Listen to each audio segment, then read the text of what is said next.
Okay, it is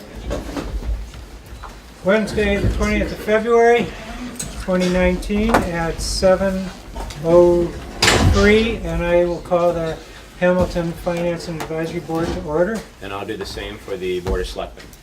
All right, so, public comment period. We actually have people of the public here tonight. Thank you for coming. Welcome. Does anybody have any comment they want to put out there before we get into the rest of the agenda? All right, then we will go right to our town and school budget discussion. Did we have any outstanding issues that we needed to review on that, or is everybody pretty comfortable with our review so far and where we're at? I will preface this by saying, I don't know if everyone watched the school committee meeting on Wednesday, but they did vote to approve the recommendation that the administration had put forward, which is the same budget we've seen previously. So that has not changed. At this point, it still includes the $73,000 for the SRO, and it also still includes the $250,000 for OPEB, which we were all in favor of.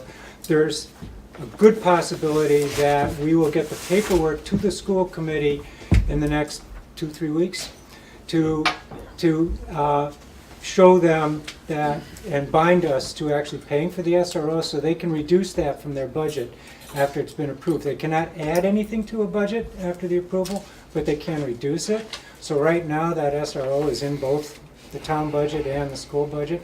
We hopefully will get that remediated in the next couple of weeks. So it won't be in their budget, it will be on us, as we agreed to do. And what else did I have on the schools? Oh, and then the other thing that the school committee and administration failed to do, which I think bears discussion for us at a future meeting when we don't have so much on the agenda, is they failed to recommend any capital plan.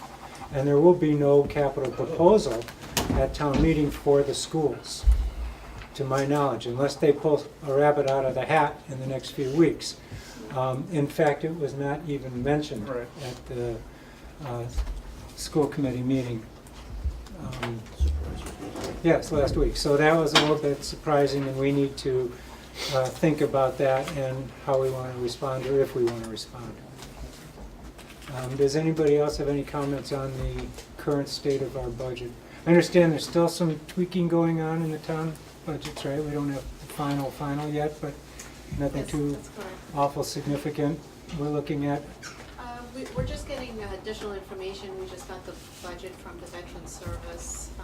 We also have gotten the preliminary budget from the Essex North Shore. Mm-hmm. We actually just got our renewal rates for the health insurance today, and it was good news. Oh, good. Our guesstimate was okay. Yeah, so that will give the decrease. We do have to increase the IT budget because of our email situation.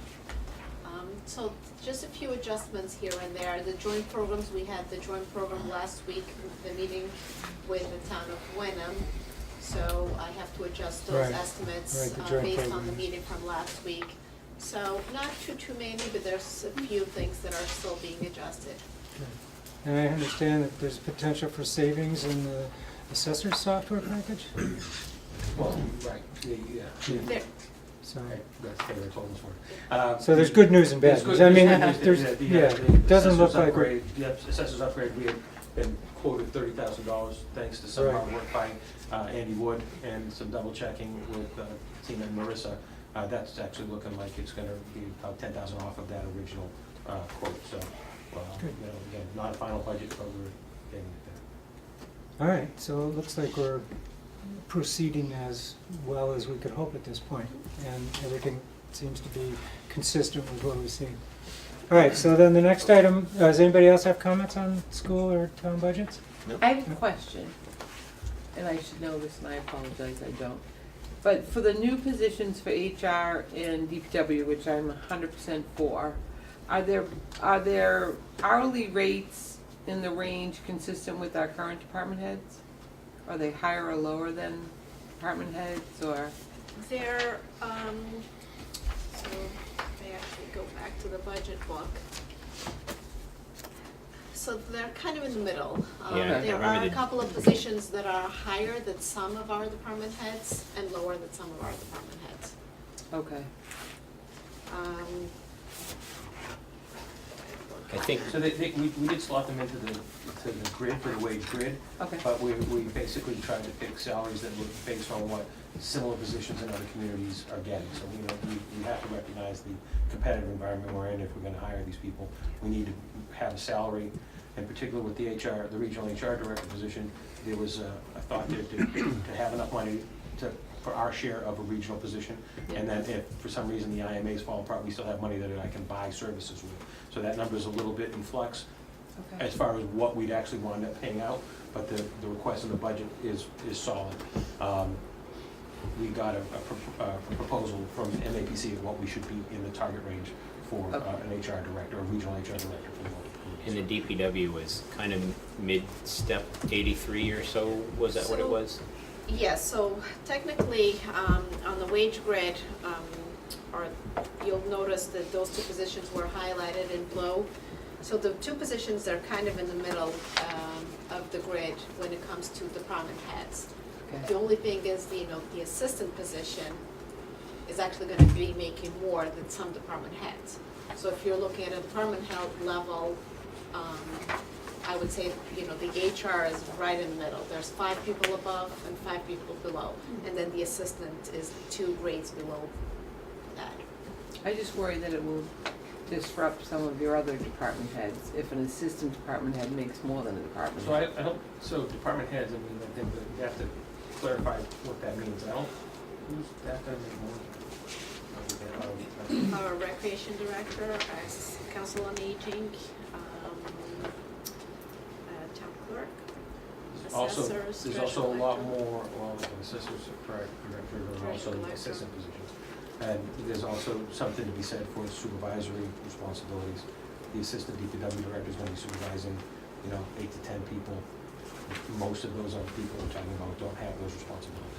So, but we're trying to hit a range of what we can attract somebody at. I think that's the reality of the situation. Okay.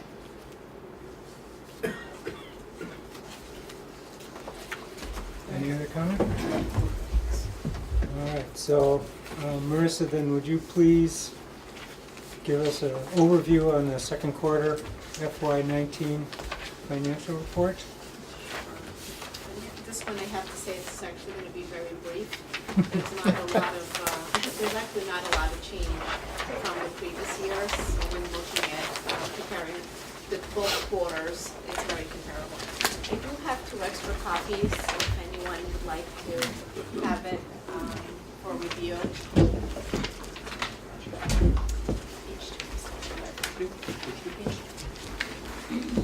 So, overall, if you go, so page 2, starting with our general fund revenues, overall our revenues have gone down a little bit. And this is when, in comparison with the second quarter for fiscal year 18. This does not mean that it's a bad thing. I don't know if you recall, but last year, everyone was running to town hall to pay their taxes before December Right. 31st because of tax implications. So that's why we're seeing that decrease now. We're back to a normal collection versus, everyone running to pay their taxes. So that's really where you see the decrease in the revenues. Our local receipts are actually up. To point out just what the major items are for that is our blueback purchase is for the waste services is actually up by about $7,000 in comparison with the prior year. Our police admin fees, so more police details, about $5,000. We actually collected $10,000 up from our host community agreement. The Board of Health receipts is also up about $5,000. Selectmen licenses are also up from last year, and building permits, that's really the big one. So building permits has, in comparison with last year's second quarter, it actually went up about $80,000. So that's really the big increase. So other than that, there's really not much there when it comes to revenues to report. So those are really the major increases when you compare it to the second quarter for fiscal year 18.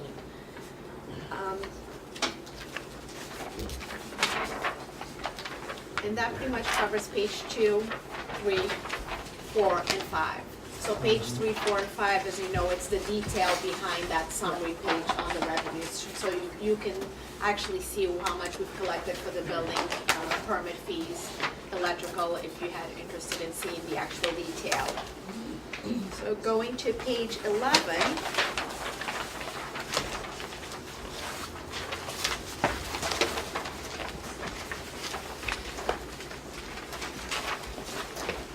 That would be our general fund expenditures.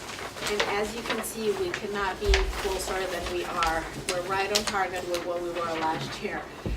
Last year, we had used about 49.05% of our budget, and we're at 49.09%. Yeah. So, I mean, a lot of these things are seasonal. I mean, there's certain bills that we always pay in July. You know, there's always certain things, depending on what projects are going on, that might be in different months. But for the most part, we have the same types of services and the same type of invoices during the same time period. So you'll notice that our expenditures are right on target or in comparison with the second quarter of the prior year. I don't really have a lot to point out there. If you have specific questions on items that you'd like me to get back to you on, once you have a chance to, or I don't know if you got a chance, I know I emailed the report last week, if you got a chance to review it and have any specific questions, but there's really not a lot of change or anything to really be pointed out there. Marissa, what is transfer to agency? It's the HTC.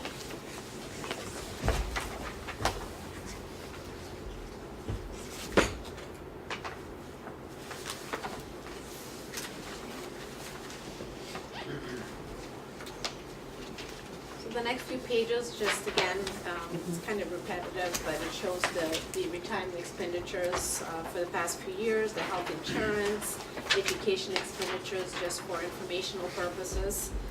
On page 17, we have our reserves and available funds. Again, they haven't really changed from the last quarter. We haven't had a town meeting to use any free cash, so we're still at a $2.7 million, and our general installation fund has about $800,000 still in the fund.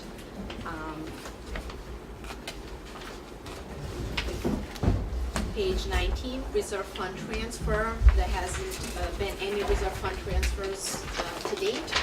So the FinCom still has the reserve of $100,000.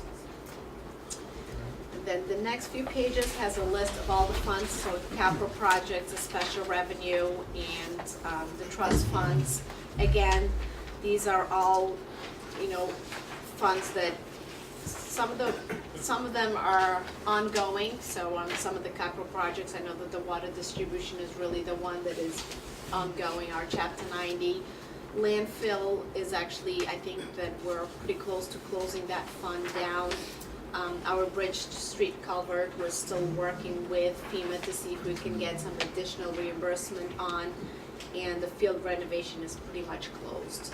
So we're trying to clean up as much as we can as soon as the projects are completed. All right, so what does it mean when, like the pool revolving fund is a negative? So what it means really is we haven't really collected the pool membership, but most of the expenditures happen in July and August. And so it's because of our fiscal year, the expenditures happen July and August, but you actually start collecting the membership fees in May and June. For the, okay. Yeah. So it's really a timing issue.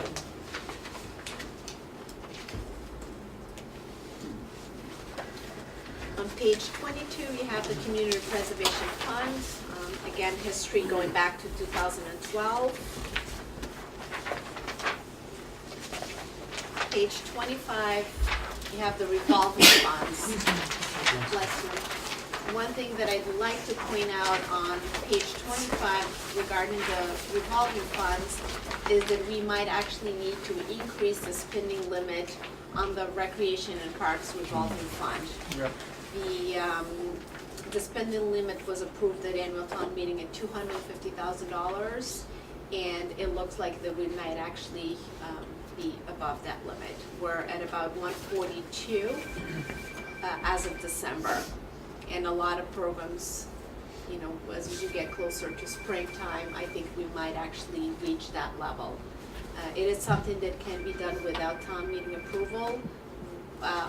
We need to do is we need approval from the FinCom and the Board of Selectmen to increase that spending limit. So that might actually be something that you'll see in the near future, if we feel like we're gonna be reaching that level. So that would be put through as a warrant article? No, Or we can just do it ourselves? So you would FinCom, prepare you need- that with us and Correct, Director of Recreation? correct, yes. It has to be approved by both the FinCom and the Board of Selectmen, but it does not need to go to town Okay. meeting. So I've had conversations with Sean Timmons. He does feel that we're gonna need to increase this limit because he does feel that through June, we're gonna be over the 250. So would we probably go to 300? Or would it I'll be talk more to specific? Sean about that, you know, maybe something in between. I mean, it all depends. I don't know if he's adding a lot of programs. Right. But he does feel like it will be over the 250, yes. And then that will be something to think about of whether, when we go to town meeting for fiscal year 20, do we want to increase that limit?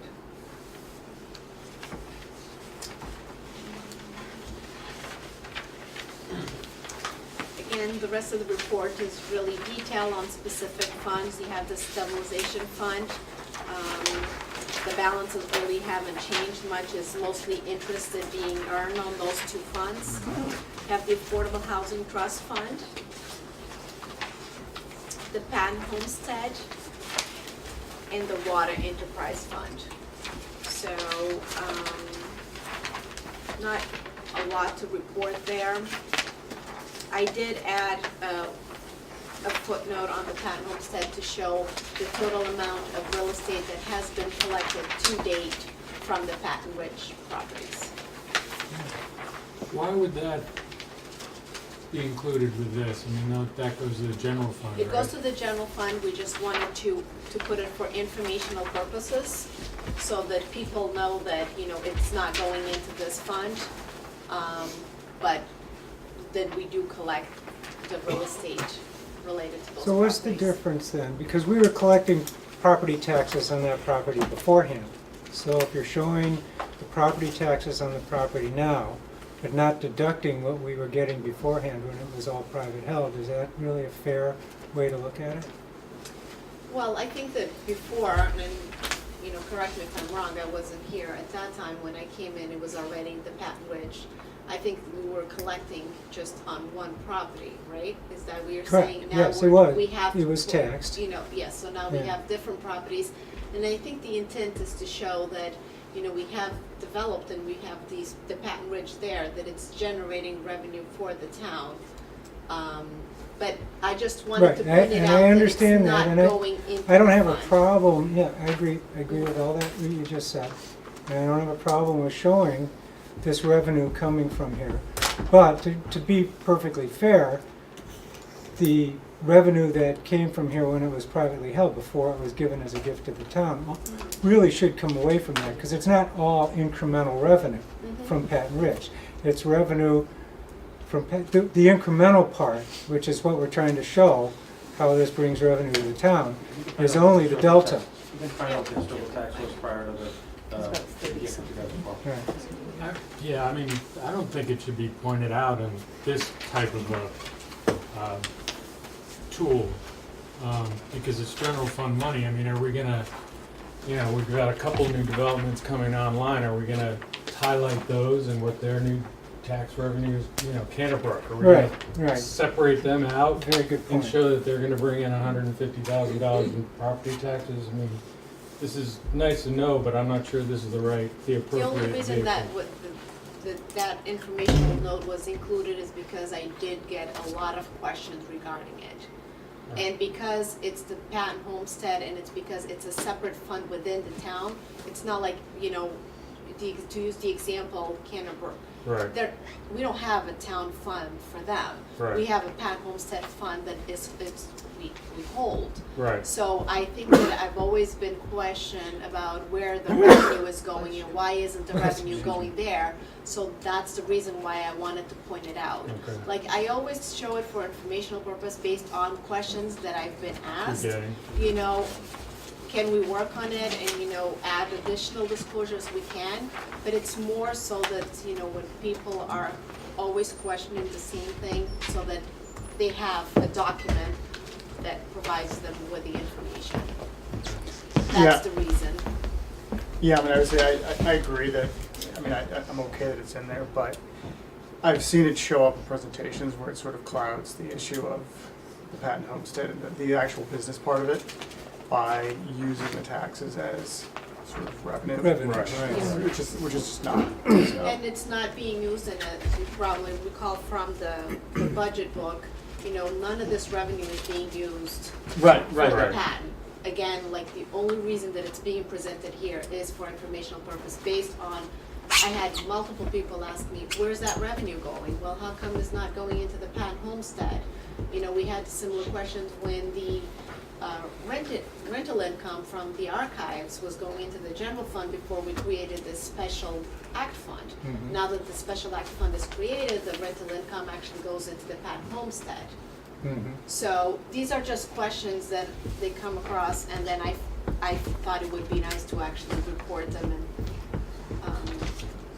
for informational purposes only. Okay.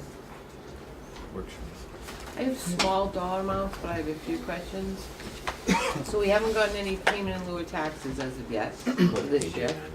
Page 3, midway down FY19, we have no payment in lieu of taxes for this year, so we're down about a little over 30,000. And then page 4, for the selectmen rentals, we didn't, in 18, we didn't get anything from the gun clubs or the ambulance? Good catch. Yes, you are absolutely correct. Okay. So, starting with the pilot, I think we normally get that around February, maybe last year was a bit earlier. So, Okay. I do remember seeing the letter that gets sent out being signed around the beginning of February. Okay. So I'll circle back with that one, but as of this date, that we had not collected that. Okay. As far as the rental for Yes. the selectmen, we had not collected any revenue from the ambulance rental in 18.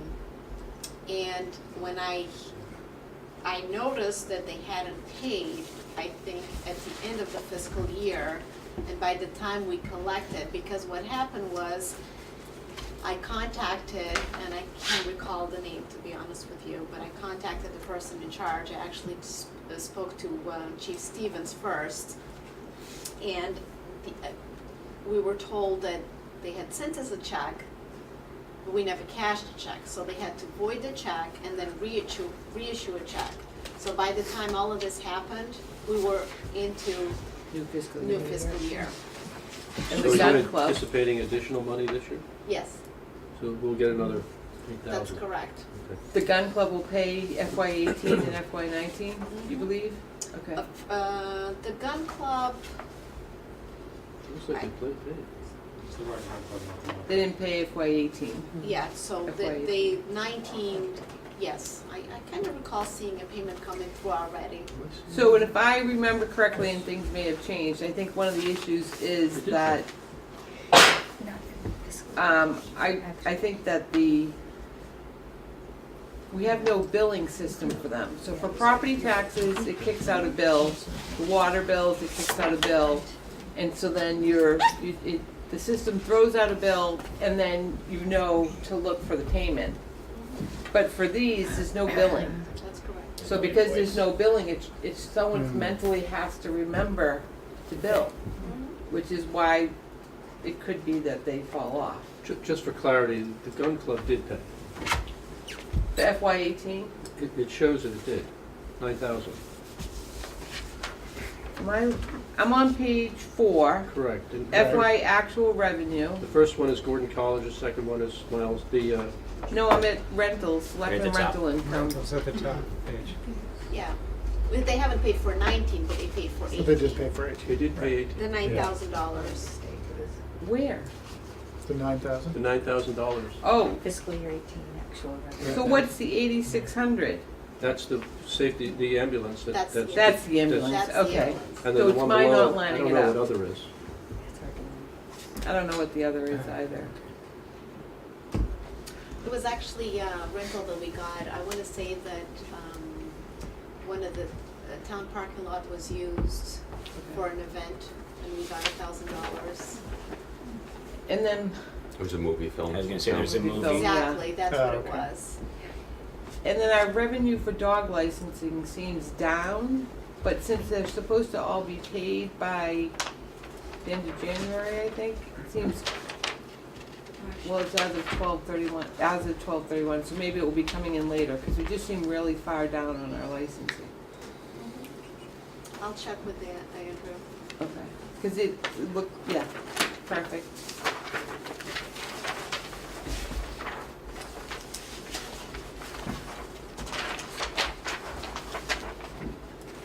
And then I have another question, again, it's minuscule monies, but I know we have some accounts that have, our fund accounts that have very small amounts in them on page 26. Do we know how much it costs, say, to maintain the account that has $30 in it every year? Is there any way we can close those out to be more efficient? I'll be honest with you, that's what I'm trying to do, and we actually did get to close a few special revenue funds and capital project funds because we knew that the projects were completed. For special revenues, we knew that the grants were completed, the work was done. So we were able to close some funds. I actually do have I would like to put an article for a town meeting. We do have one other special revenue fund. It's a grant fund that it's in a deficit, but it's really, really old. We've gone back and tried to do the research on it. So we are trying to do that the best that we can. Okay. With the trust funds, which is the page that you're referring to, page 26, I'll be honest with you, the reason why I haven't done it is because I don't have a lot of information on these funds. Okay. So I've gone through the files, and if you ask me what that $30 is supposed to be used for, I'm gonna have to say that I don't know. I think they're Memorial Day flowers.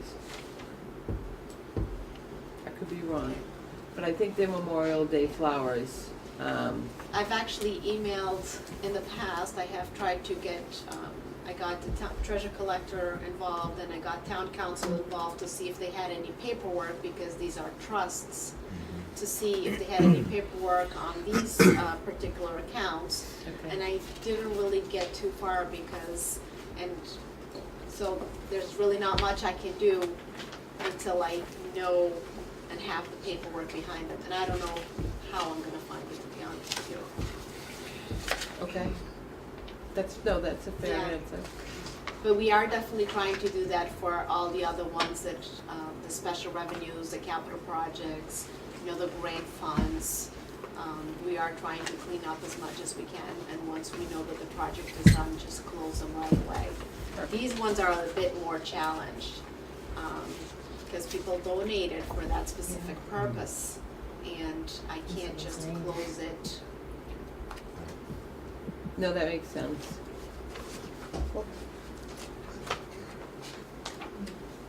All good questions, thank you. And I'll circle back on the dog license. Yeah, as long as we get it in. But it could be that it all comes in January is what I'm thinking. Sometimes it's timing too. Yeah. It depends on when the turnovers are done. Perfect. Thank you very much. I think It's a that's great, it's a really all great I had report. for- It really is. For my summary of the quarterly report. Well, thank you very much. Yes, thank you. Thanks, Melissa. All right, so the next item is the capital committee discussion. Is everybody on the FinCom familiar with this and going through the presentations, or do we want a brief review before we get into discussions? I've gone over them, but Okay. They So- might want to review it for the people who are here for might it. be helpful. Yeah. All right. Would you be prepared to give a quick review? Yeah, sure. Joe, I think, is going to introduce. Oh, Joe, are you going to do Yeah, that? so kind of an odd space to talk to everybody. Hi, thanks for everybody coming. So kind of the genesis of this is that when I took the position as town manager here, I looked at the things that I am charged to do under the Town Manager Act, and one of them is to create a capital plan for the town. Not living here, not being from here, thought it prudent that we get input from the community and establish a committee that would help us. Currently, the town has a capital plan that was organized in the last couple of years, but it's primarily a tool that's been developed by the town department head staff and the town manager in the past, with no real input from outside the community. A real capital plan should not just have a list of what our future needs are going to be, but should also have some semblance of an idea for how we're going to fund those needs and what the priorities are. So I asked the Board of Selectmen to put together a proposal for a committee that would allow us to get that input into our existing process.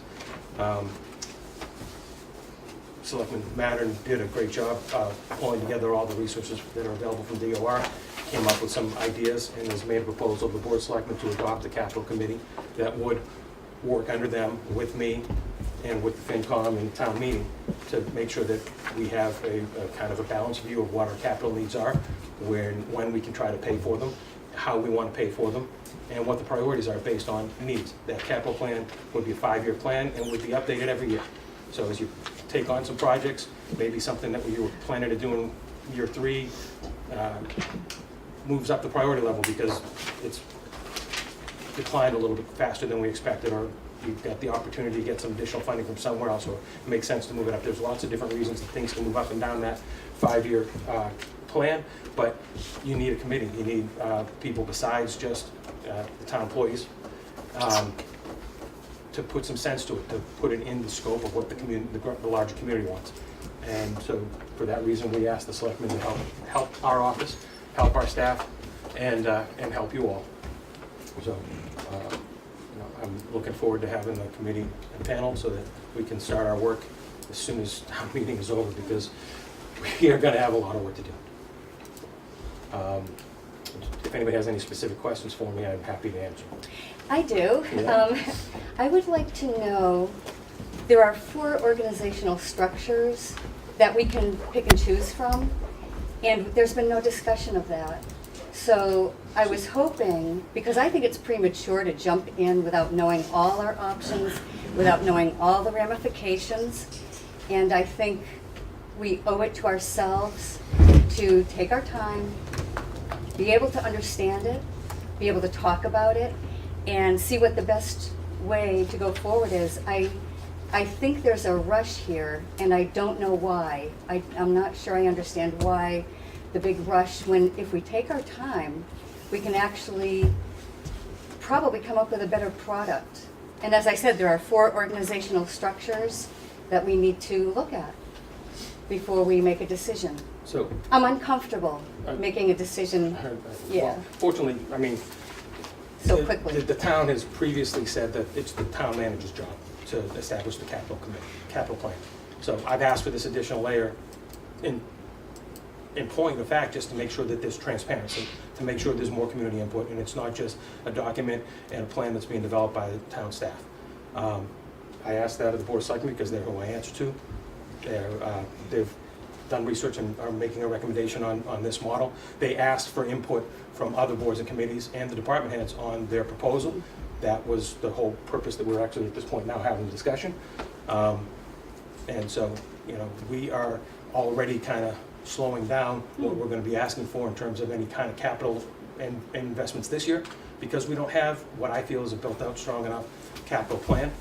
We're purposely slowing down on that request, but the work to do that plan is going to take quite a bit of time, and so Yep. the sooner I can get a committee to help us the better I think it would be, the better the plan will be for all. So that's, you know, that's the only way I think I can answer that. I think you have a question. Yeah. Who will be on the committee? Uh, The selectmen? The selectmen would appoint the committee, the way they do many committees in town. So the selectmen wouldn't be on the committee, they may have a liaison to the committee, but they'd appoint the committee. So the Under committee the current would- proposal, under the current We're proposal. expecting the committee to be composed of private Private citizens citizens, yeah. who hopefully have the skills needed to actually look at this and integrate all these issues. That's the plan?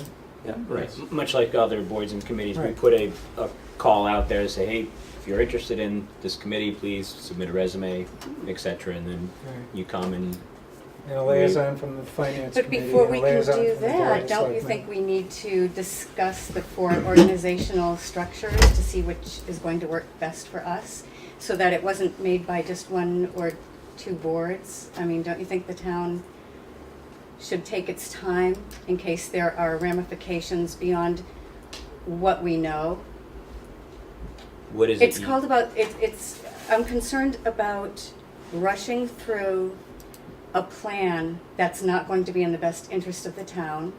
And I'm afraid if we don't do our due diligence, there will be unintended consequences. And I think if we just take a few more weeks, maybe a month, and discuss it, see how we want to go, it just seems we're rushing. And I don't, it only has been about 3 weeks since we learned about this.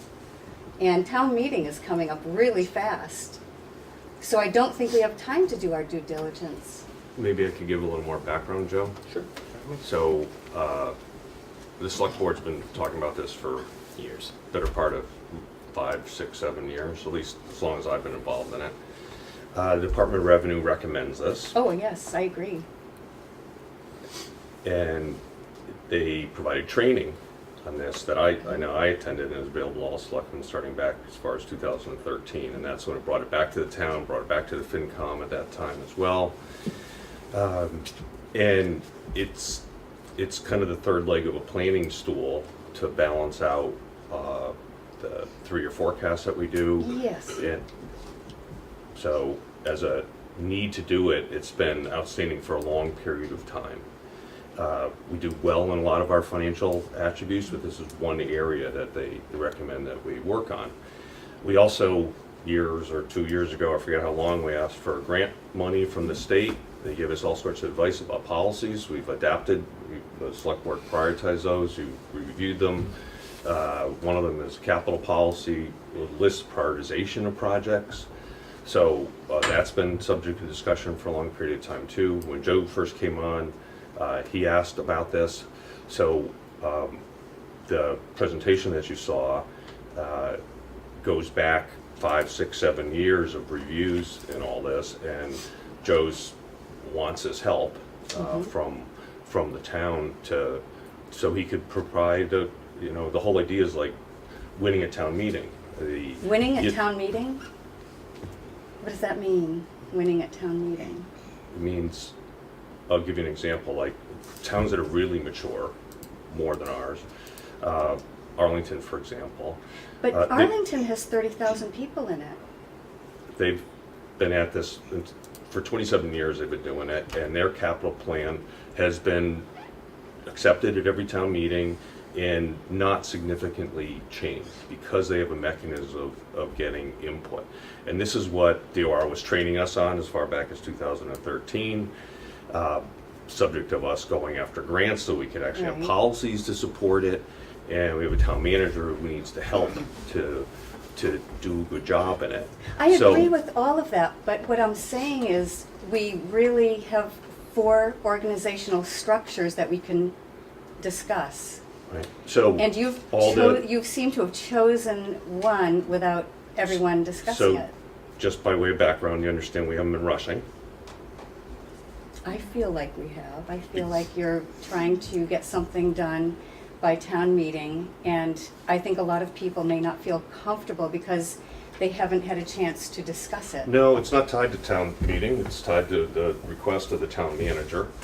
I would say there's other areas where we didn't get in depth in all the school items, but we know there's big capital projects on the future for the schools. Yes.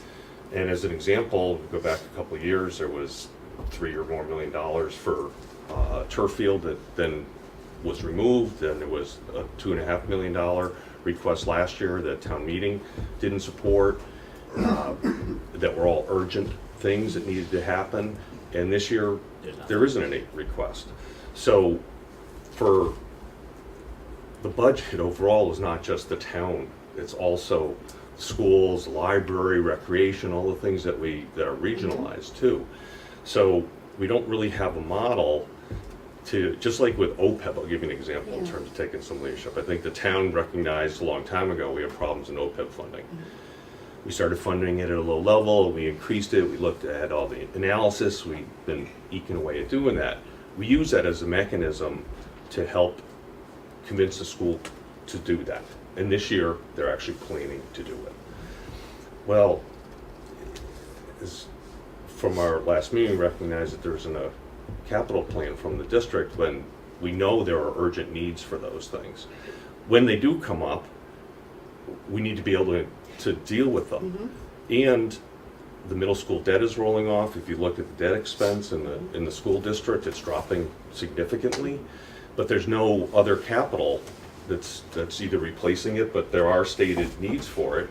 Yeah, but I think we're getting off the the track a little bit. My focus is that you've chosen one of those 4 structural organizations, and that can impact the way the town works. Okay, so in terms of time, it hasn't been a rush, right?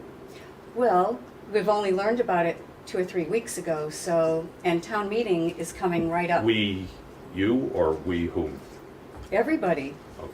So it has been the subject of our other discussions, select board meetings going back a long period of time. Joe asked that we engage and make some proposals.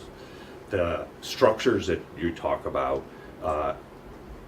we looked at all the other towns that have committees like this and went with pretty much how everybody else was recommending how they do it. The charge and everything that's related to it is very similar, trying to take the best practice of those things that the DOR recommended or towns that win at town meeting. If maybe that's not that term, but it's about getting a positive vote for something that we ask.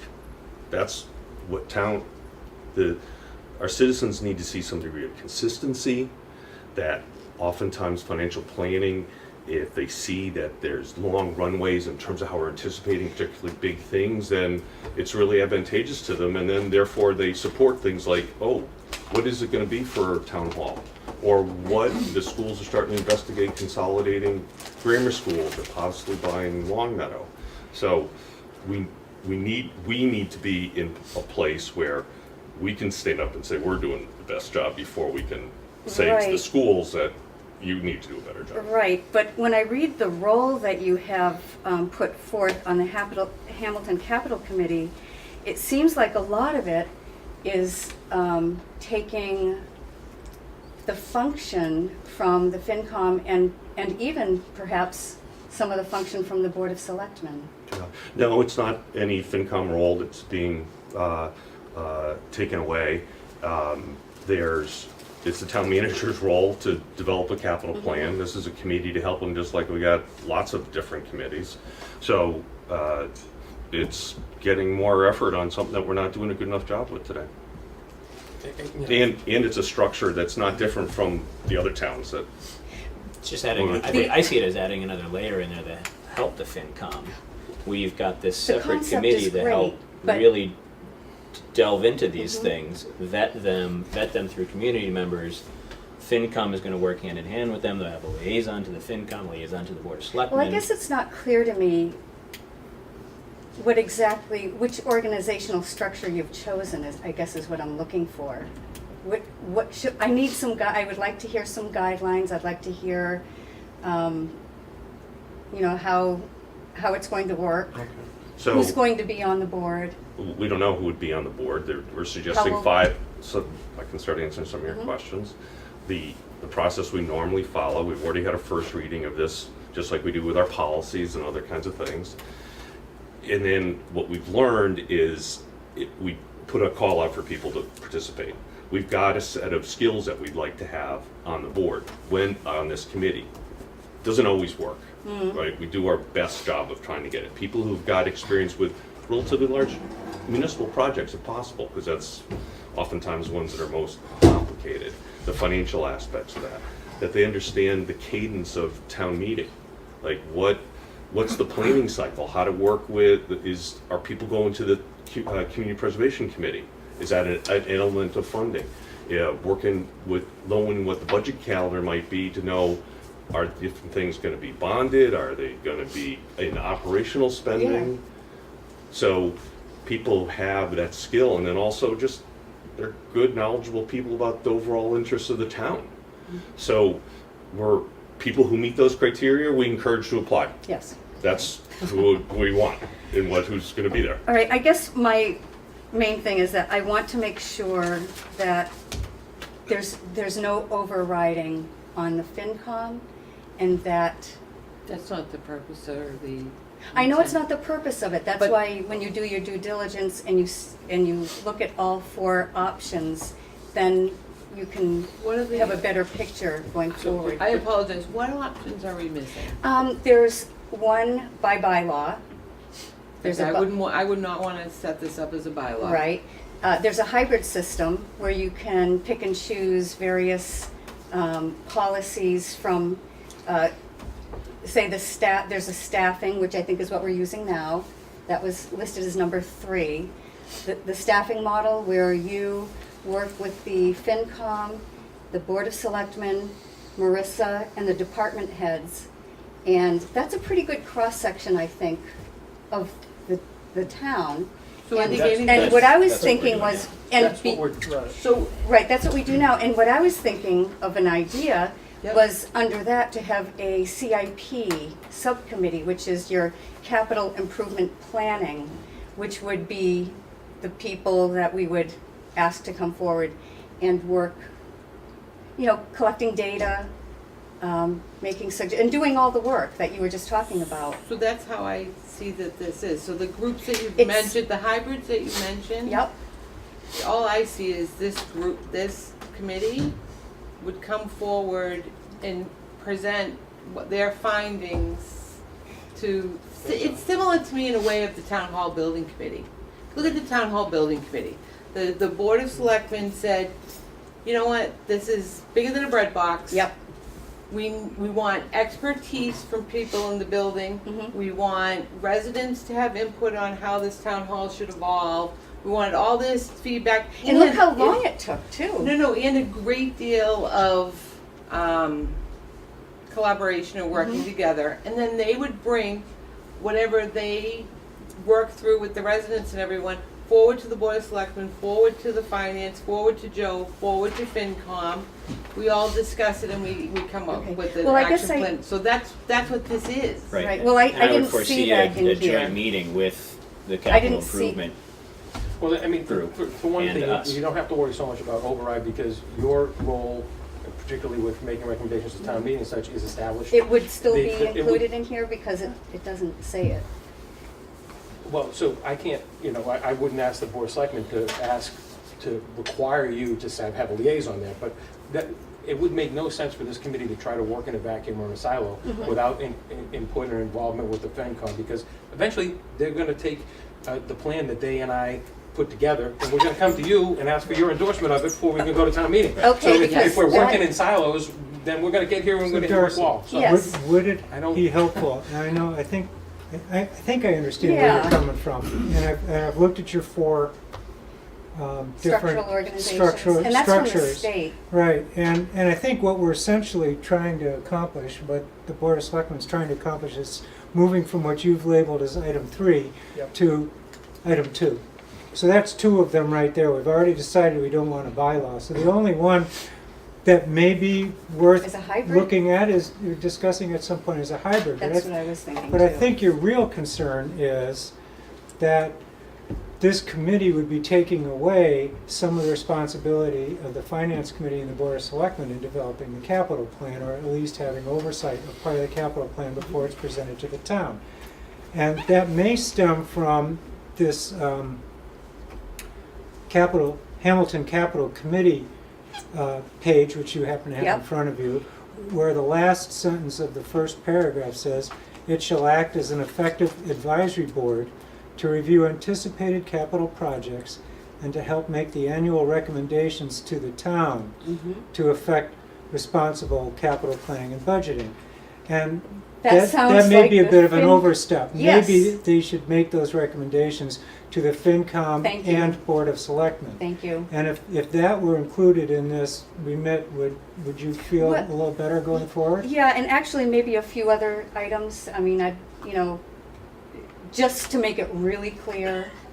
Yeah. Because think that's I don't get the impression that anything here that's being proposed would diminish the jurisdiction and operation of the Finance Committee. Well, I just And I wanna don't make- think that's the intent.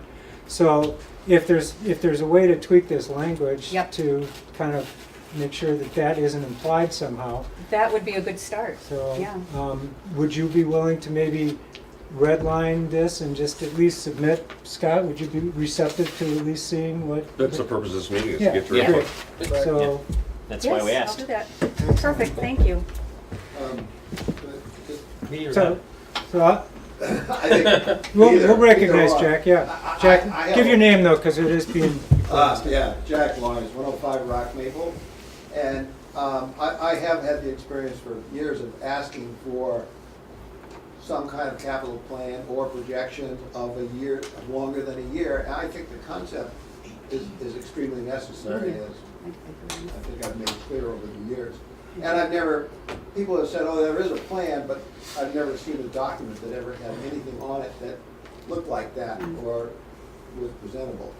I never saw anything, actually, to tell you the truth. So I think it's extremely critical to do this. In the end, I think it's very important that it be independent or seen as independent, and then make its presentation to the appropriate authorities for getting the information out that's on there, because ultimately the town really has to buy into the point where we don't end up as we did with, for example, the town hall rebuild that Michael Lombardo presented to the town meeting, and everybody said, what are you talking about? I mean, that was way late and very badly structured. So it's extremely important that this be seen as an independent group that then makes the necessary presentations to the appropriate people and prepares something that's readily usable for town meeting and has a chance of passing. And secondly, I think in the appointment process, it shouldn't be just all appointed by the BOS. It should be something like the way the FinCom is appointed, where perhaps the moderator appoints one or two members, and it shouldn't be too big. But it shouldn't be all appointed by the Board of Selectmen. I think there should be somebody else, and there should be the skill sets. I mean, it's going to be extremely important to have the appropriate skill sets. But obviously, my bias as an old banker is that there should be some bankers on there, you know, because they're good at pushing numbers and trying to figure out what the credibility is of the numbers on those things. It's really important, and I agree with Darcy 100% that this thing is done right from the get-go. And that's something that, whether it's a subcommittee of the FinCom, where the FinCom zeroes in on the budget, the FinCom has always had a horizon that's 1 year at a time kind of thing, or it did in my day anyway. And so this would be an extension of that, and to some extent there may be a reason for it then to be perhaps a subcommittee of the FinCom, something along that line. But I think that the structure, it's got to have credibility, it's got to have the right people, it's got to have the good selection process, and ultimately its independence from the existing structures of government, I think is going to be important to identify. And if we can satisfy all those things, then it's probably ready to go. But the population of it is going to be really important. People have to say, oh yeah, those are good people, they've done their work, they've done their homework, and we can talk to them about it. Thanks, Jack. Jay? Yeah, Jack. I'd just like to point out, I've read the charter. This is strictly an advisory committee. This is to get a group of people who may know things that other people don't, and get a collection of people with different connections, if you will, to make advisory opinions to Joe and help him with his budgeting process, period. Right. And as far as rushing to judgment, this isn't cast in stone.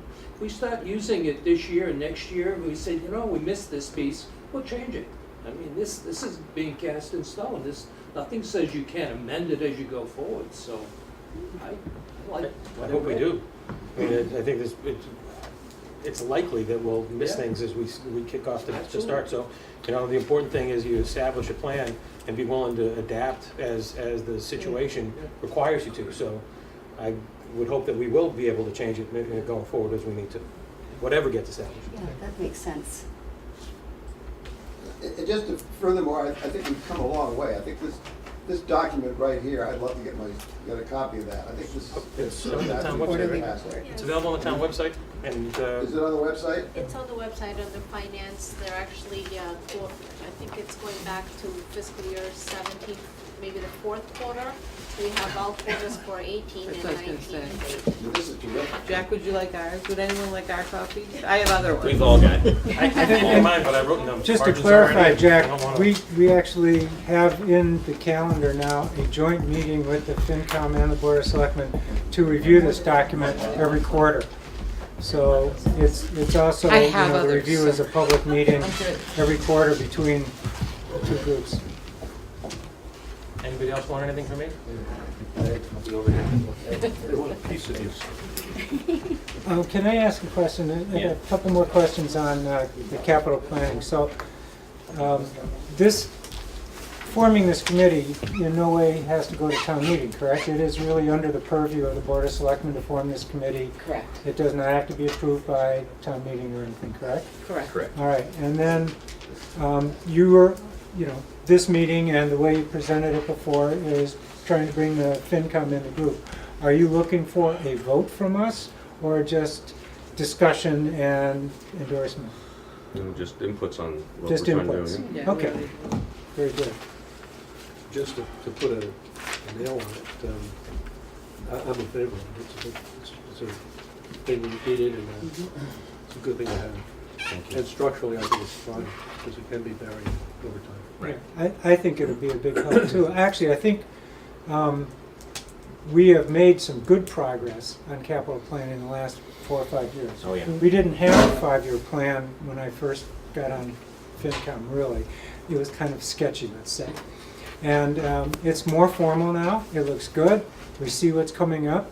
In the last year, we've even added funding sources, which I thought was a huge hole in the previous plans. So, I think we're all heading in the right direction. And a committee like this with townspeople involved that would solicit other input and get department heads involved takes some of the burden off of Joe and Marissa. And also, they would be coming to I us. also So think the it's important good. thing here is it'll be a good communication tool to the town. Thank you, Nick. And that's an important Yeah. piece of the equation in this. I appreciate you saying that, because I think more importantly than taking the burden off of me or Marissa or department heads is this is an opportunity for the town staff to be conversing with the community at large about what our needs are on an ongoing basis, so Right. that there aren't surprises, so that there aren't questions about why you go in one direction or another. This group, this committee would be an outlet for that communication. The meetings would be public, and it would be, Right, more transparency in the process. Not that there's anything to be hidden right now, but it'll be more out there, more vetted, more people will buy in That on sounds it. good. as Phil said, the 5-year plan is sort of there, we can approve it, but it was developed by staff, and that's not a bad thing. Our staff know what a lot of our needs are, but ultimately, the staff aren't the ones that get to decide what we do and when and how much to spend on it. So we need to involve the other part of the community in it so that we can come to agreement on what those things are gonna be, so that our needs can be met. And, I think it improves the public's trust in us if we have that conversation in an ongoing way. That's what the committee's for. any other comments on this then? I mean, I'm also in raging agreement that we need this, and as far as I'm concerned, sort of as soon as possible. I guess the plan is for you to vote it at the Monday meeting. So I guess if you want any specific input from us, sort of looking Yes, to if you have Darcy. any input, send it It would be to great. Joe or I'd say myself. or You had a Yeah. couple of things Yep. that you might want to. I just want to make sure and make it very clear. Yep, But other than that, it's a good idea. A CIP, I think, would be a good approach. But like you said, we can modify as we go along. Okay. good. All right. All right, so this actually concludes the formal joint part of our meeting. You are all welcome to stay as long as you want, but the rest of this is FinCom agenda. What about the annual town meeting warrant article discussion? Well, that was for internal here. We haven't seen the warrant yet. We haven't either. I know. We're anxiously waiting to see it from you. That's on our agenda because as we hear of things, I'm just trying to keep us in the loop. I don't have a whole lot to add. We kind of reviewed what some of the topics that I thought were coming up, and that's why we've invited CPC and Director of Planning to kind of give us an update of what they see coming up on the horizon. But yeah, we don't have it yet, and when we get there, we'll get there. Okay. Right. And our goal is to do our best to get everything on our end set so that we can get everything to you guys so that you guys have time to do your Right, we had a red discussion book or about that whatever this are, morning. and Yeah. work on the Right. summaries for you Yeah. guys. Summaries and recommendations. Exactly. Yeah. And we're looking forward to doing that. So, good. Okay. So, should we, We can Motion to make a adjourn. motion if you'd like to. I move that the Board of Selectmen adjourn? Any second? All those in favor? Aye. Perfect. Thank you Thank you, very much. everyone. Thank you. Bye. Thank you very much. Good Yeah, night. appreciate you coming.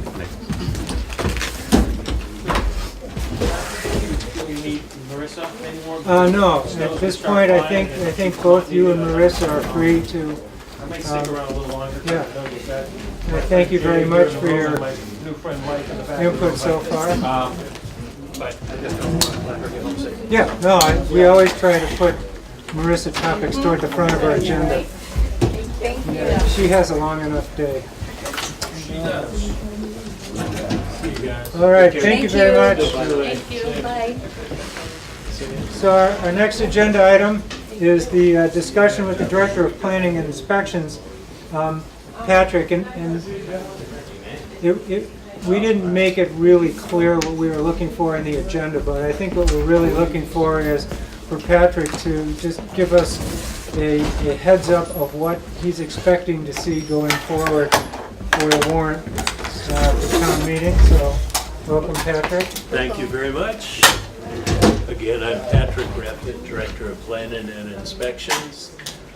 At a 30,000 foot view of what the planning board is proposing for town meeting, there are three specific areas. First of all, we need to make some changes to the inclusionary housing zoning that's part of our bylaw. Inclusionary housing is basically a type of zoning that requires from the developer of a project over 7 units that they make a contribution to the town. So there's some changes that we need to make brought about by some requirements that the state is now created. Can I ask that we policy.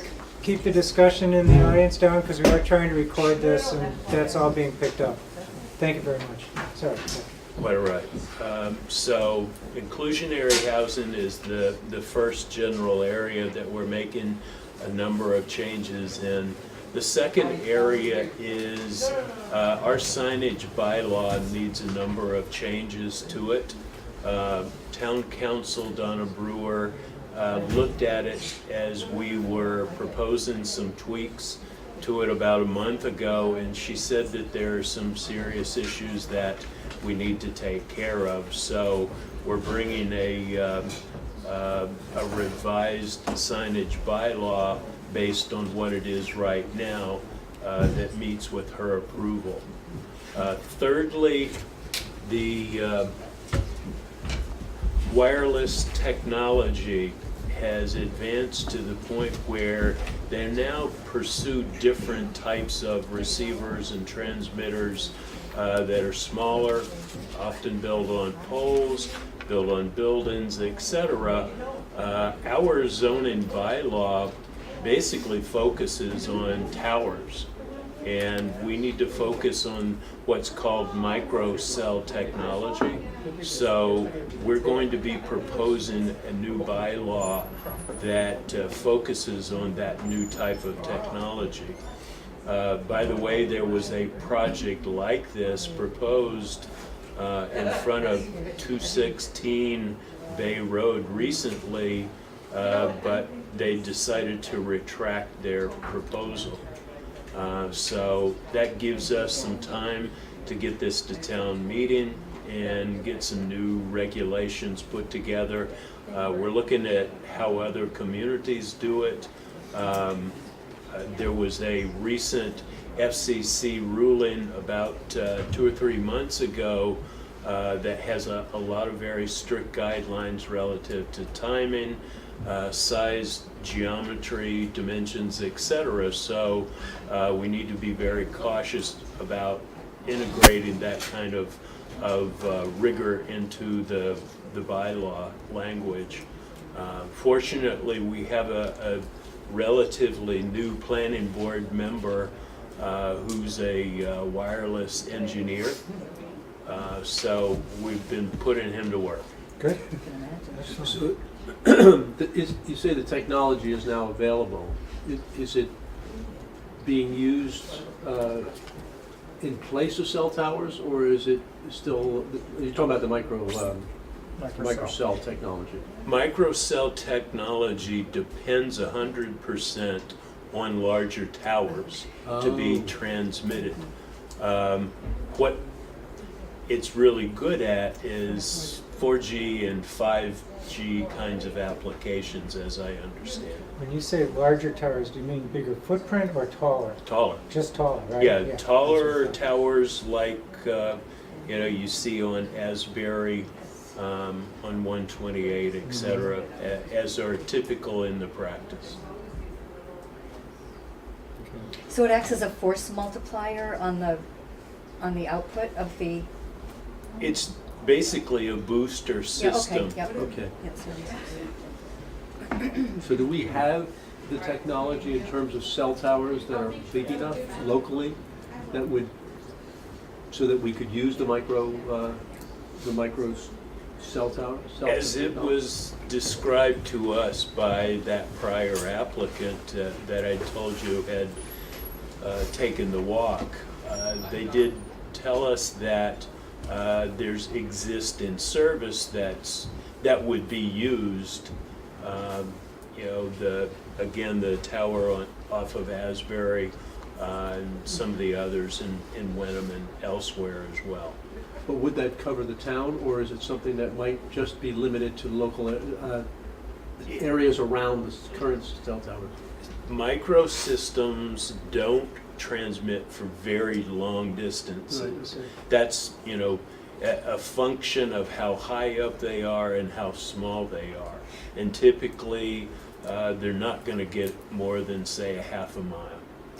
And which is why they try to place them in high population, high density, high use areas. Would it solve our problem in the town? No. No. One of the fortunate or unfortunate things we have relative to wireless technology is we're spread out. And that's great for the community look, feel, rural character, but it makes us very uncompetitive when a wireless cell provider looks at us as a location to place towers and things. And the inclusionary zoning, those changes to comply with state requirements, are they substantive ones or are they more technical ones?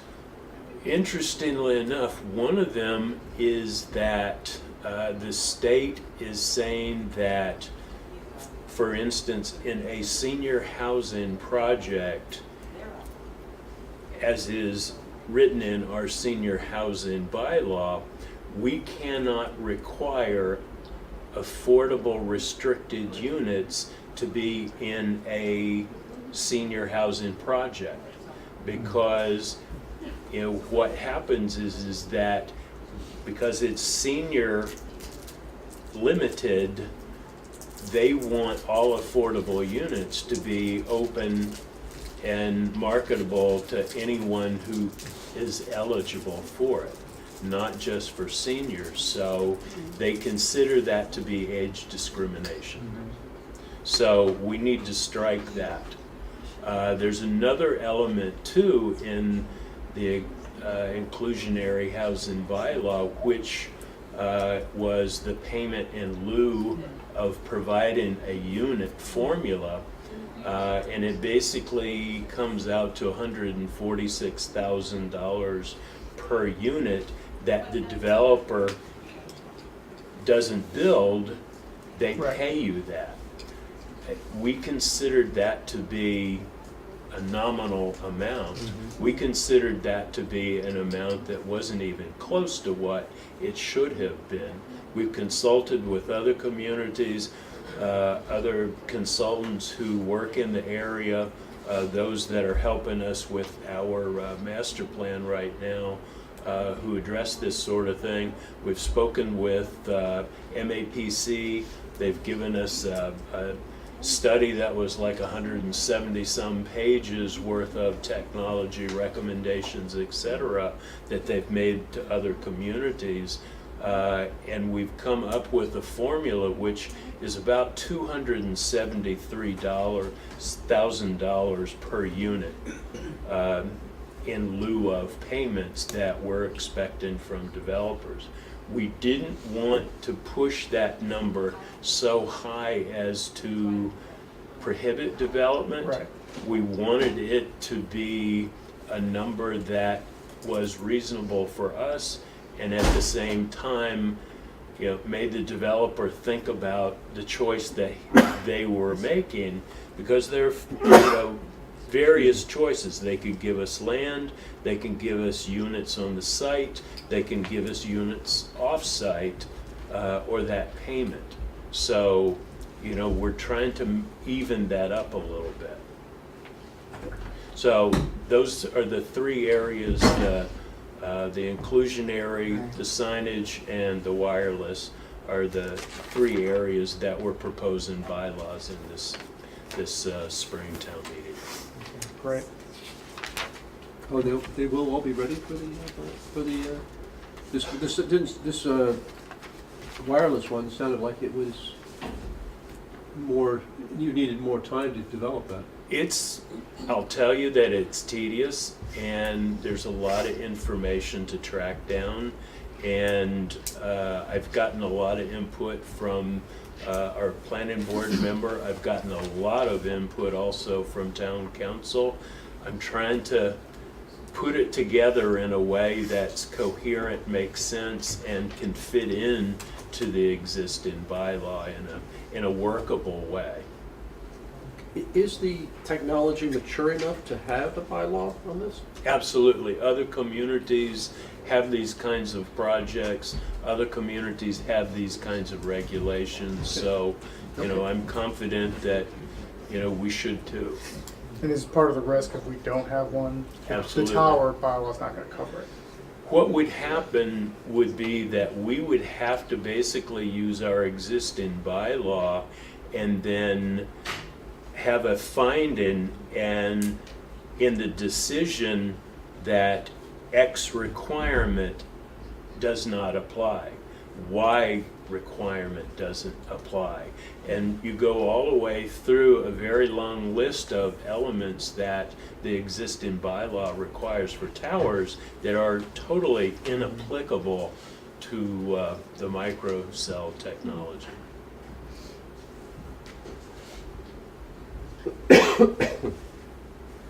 Okay. Now, one other thing that the planning board is working on is the master plan. You don't anticipate then anything about that being ready for this town meeting? Just way too early. We're still in the mode of, trying to engage the public as much as we can, get as much input as we can.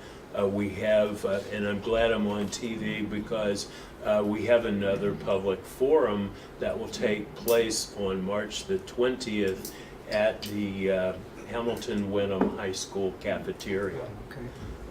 That's going to be largely a compilation of all the work that we've done so far. We've had a survey. It now stands at 527 respondents. We've Good. had 40 folks work with us in a focus work group setting. We've documented that. We're also working through our forum groups, as I mentioned. We've had one on February the 20th. We'll have another one, or That's February today. 4th, Fourth, rather. right. February the 4th, and we'll have the other one in March, Good. which will be And you had a pretty largely a good wrap turnout, up. didn't That's you, the right? forum, you said, the forum? Yes, In ma'am. March. Yeah, we had about 30 people at Yeah. that session. I think I sent everybody the summary that Patrick Yeah. sent me this morning. 20th, I think he said the 20th. Yeah, March the 20th will high be that school. session. But we had a really good work session. We had individual groups of 4, 5, 6 people at a table. We got really good feedback. You know, some things I think are a really good way to get input from people who may not always feel comfortable speaking in a public Yeah. setting. And I think, you know, having the small groups like this is really instrumental in helping us get better feedback from folks. And then one other question, and I'm not sure this falls under your purview, but I know the Board of Selectmen have been discussing the road acceptance for private ways. Right. Is that something that would be under you, and do you, So if could so? you ask the question a little louder, please? Yeah, sure. So one other item that's being discussed by the Board of Selectmen is the road acceptance for private ways. And I'm just asking Patrick if that's something that's going to come up through the planning board and be ready for town meeting or not. I'm not sure if it's going to be available for this town meeting or not. Maybe Joe would know better than I, but I can tell you that the planning board has already once recommended to the Board of Selectmen that the existing roadway acceptance policy be discontinued and, you know, basically eliminated. The reason being is that they feel like that as their decisions have been crafted over the last many decades, the common driveways, roadways, private roadways, etc., that have essentially come to them in the multiple projects over time, have repeatedly requested that the roadways be private, be constructed to rural standards, and as a consequence, you end up with roads that they're smaller, they don't have drainage, they don't have other kinds of A ladder truck utilities. can't They- get down easy to Exactly. turn around. And those are the kinds of reasons why the planning board really is recommending to the Board of Selectmen that we discontinue the acceptance of roadways like that. The policy now effectively is that the property owners, abutters to those roadways would do half of the engineering, half of the construction costs, and the town would pay for the other 50%. You know, as you look at the potential of that cash outlay that would be imposed on the town, it's tremendous. As well as the future maintenance of that new public roadway. I think if I could add to that, the existing bylaw is a general bylaw, it's not a planning or zoning bylaw. So the thought of Board of Selectmen is they're considering proposing a a new general bylaw to replace the existing one. That Joe, if, could you speak up a little? sorry, the thought right now is that they're talking about proposing a new general bylaw to replace the existing one that would put all of the costs burden for improving a road to public standard on the homeowners before the town will accept the roadway. They've asked the planning board to provide input into that kind of very, very draft, and I don't know that it'll come forward at this town meeting yet or not, but it's been considered, that's all. So right now, they pay, it's 50/50 right now, and we're gonna go to 100% for the homeowner. Well, I mean, if the That's- selectmen put it forward and Yes, you yeah. recommend it, and But the that's town the meeting approves it, then yes. Proposal. The proposal's to Thank try you. to move it so that To the the homeowner. general taxpayers aren't picking up the burden of that. Yes. Okay, so I think Rosie had a question a while ago. I might as well go in order. I saw you, not to put you off, Jack. Just, So give your name, please. sure, Just it's Rosie Kennedy, Rust Street. And my question is, I'm sorry, I missed a little bit of the discussion about inclusionary housing.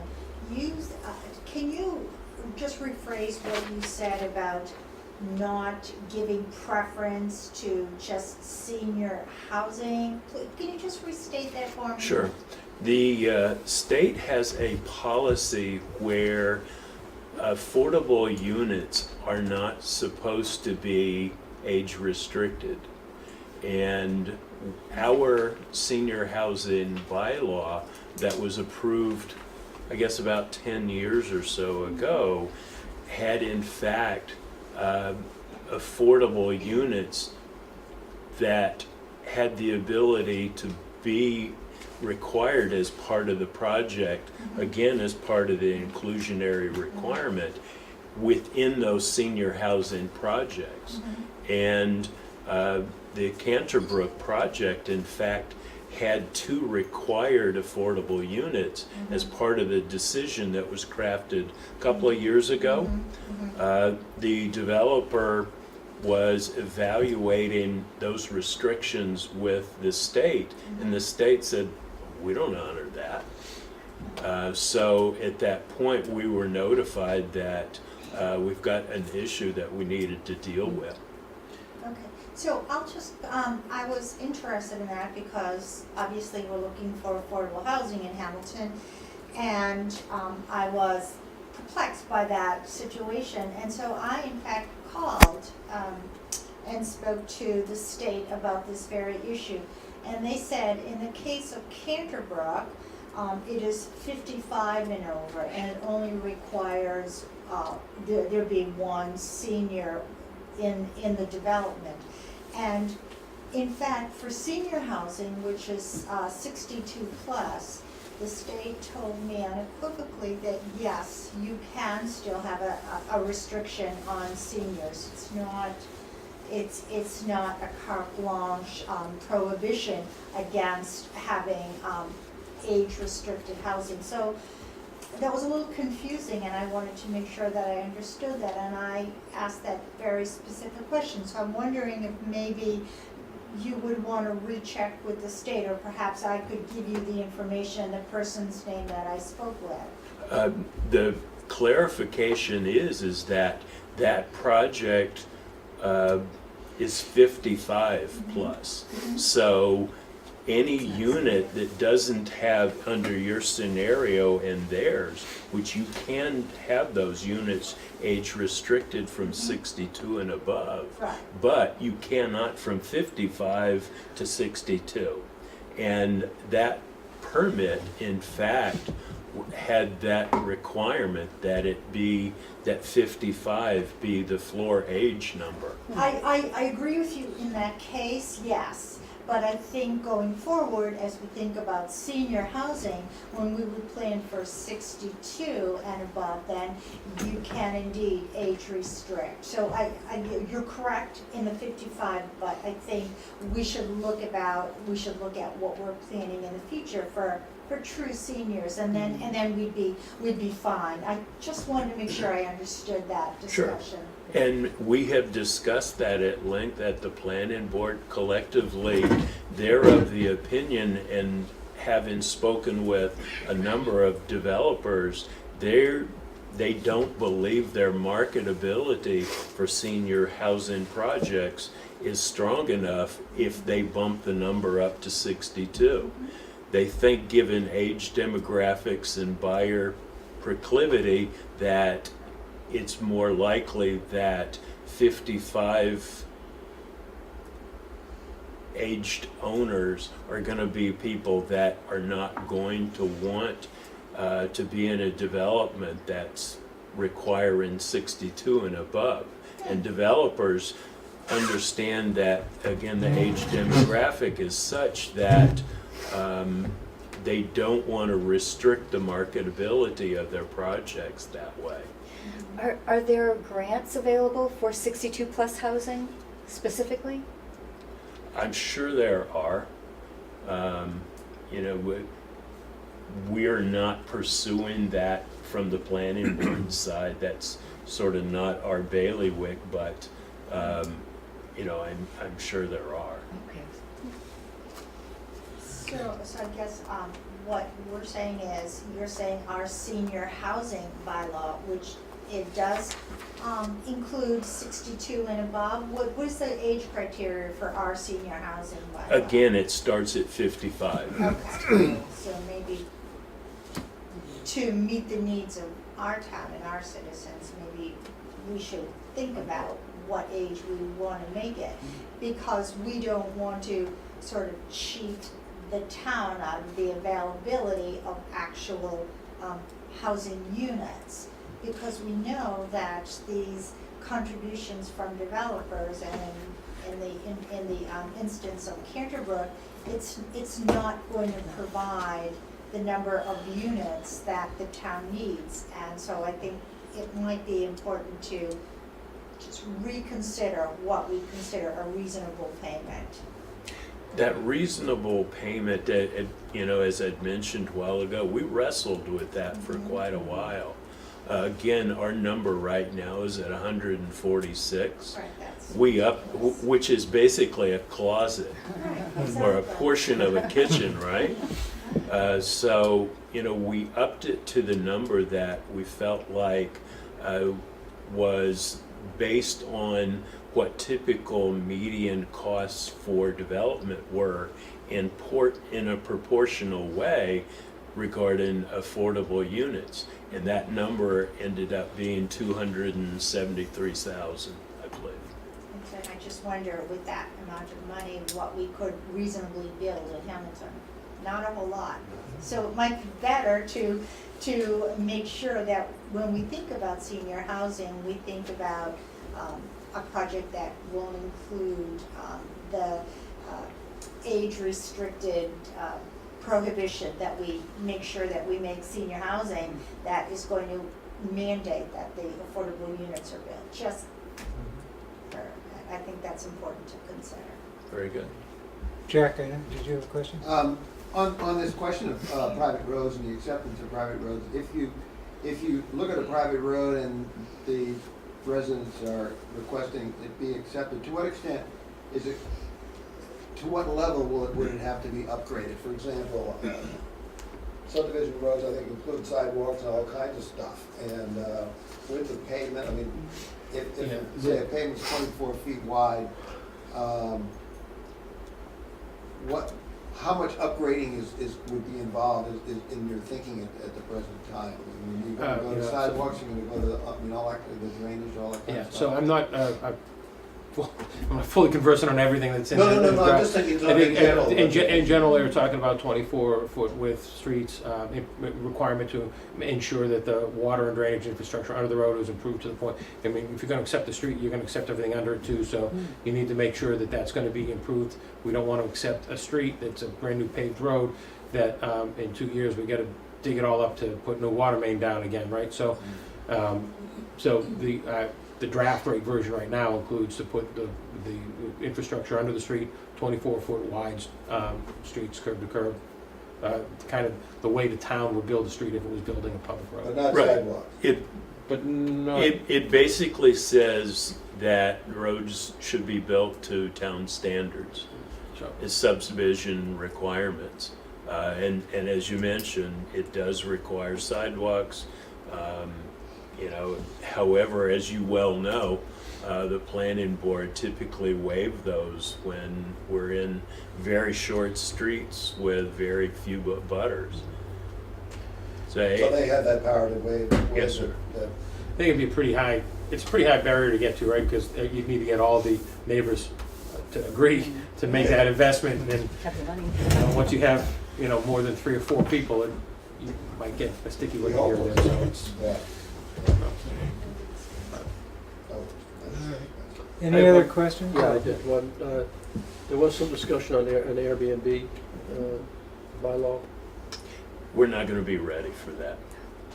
Yeah, wish we could. Is the planning board looking at that then? We have considered it, we've got too much in our bailiwick. Well, I right understand now, that, but is that something you think? I another fully year? expect that. That'll be something that we'll try to focus on for a fall town meeting. Okay. Would that be revenue generating for the town? These Airbnbs? I don't know the answer to that. my guess is that they're already operating here. Yeah. Figure out, Somewhere. we Yeah. have to figure out what's operating and, what the allowable mechanism is Yeah. for getting a piece of that pie. So. Okay. Any other questions for Patrick? Thank you very much. Thank you. for coming in and Patrick, giving us a thanks, nice Patrick. update. Great. Appreciate it. All right, so we've also invited Jay Butler to talk to us about the grant requests that the CPC is, I guess some of them have already gone through your committee, correct? Yeah. And it will be approved, or will be presented to annual town meeting. Thank you for coming. Thank you. Let me give you a quick update. The most recent distribution from the Department of Revenue for the CPA trust that had a 19% state match to our surcharge revenue resulted in us receiving in November $493,200.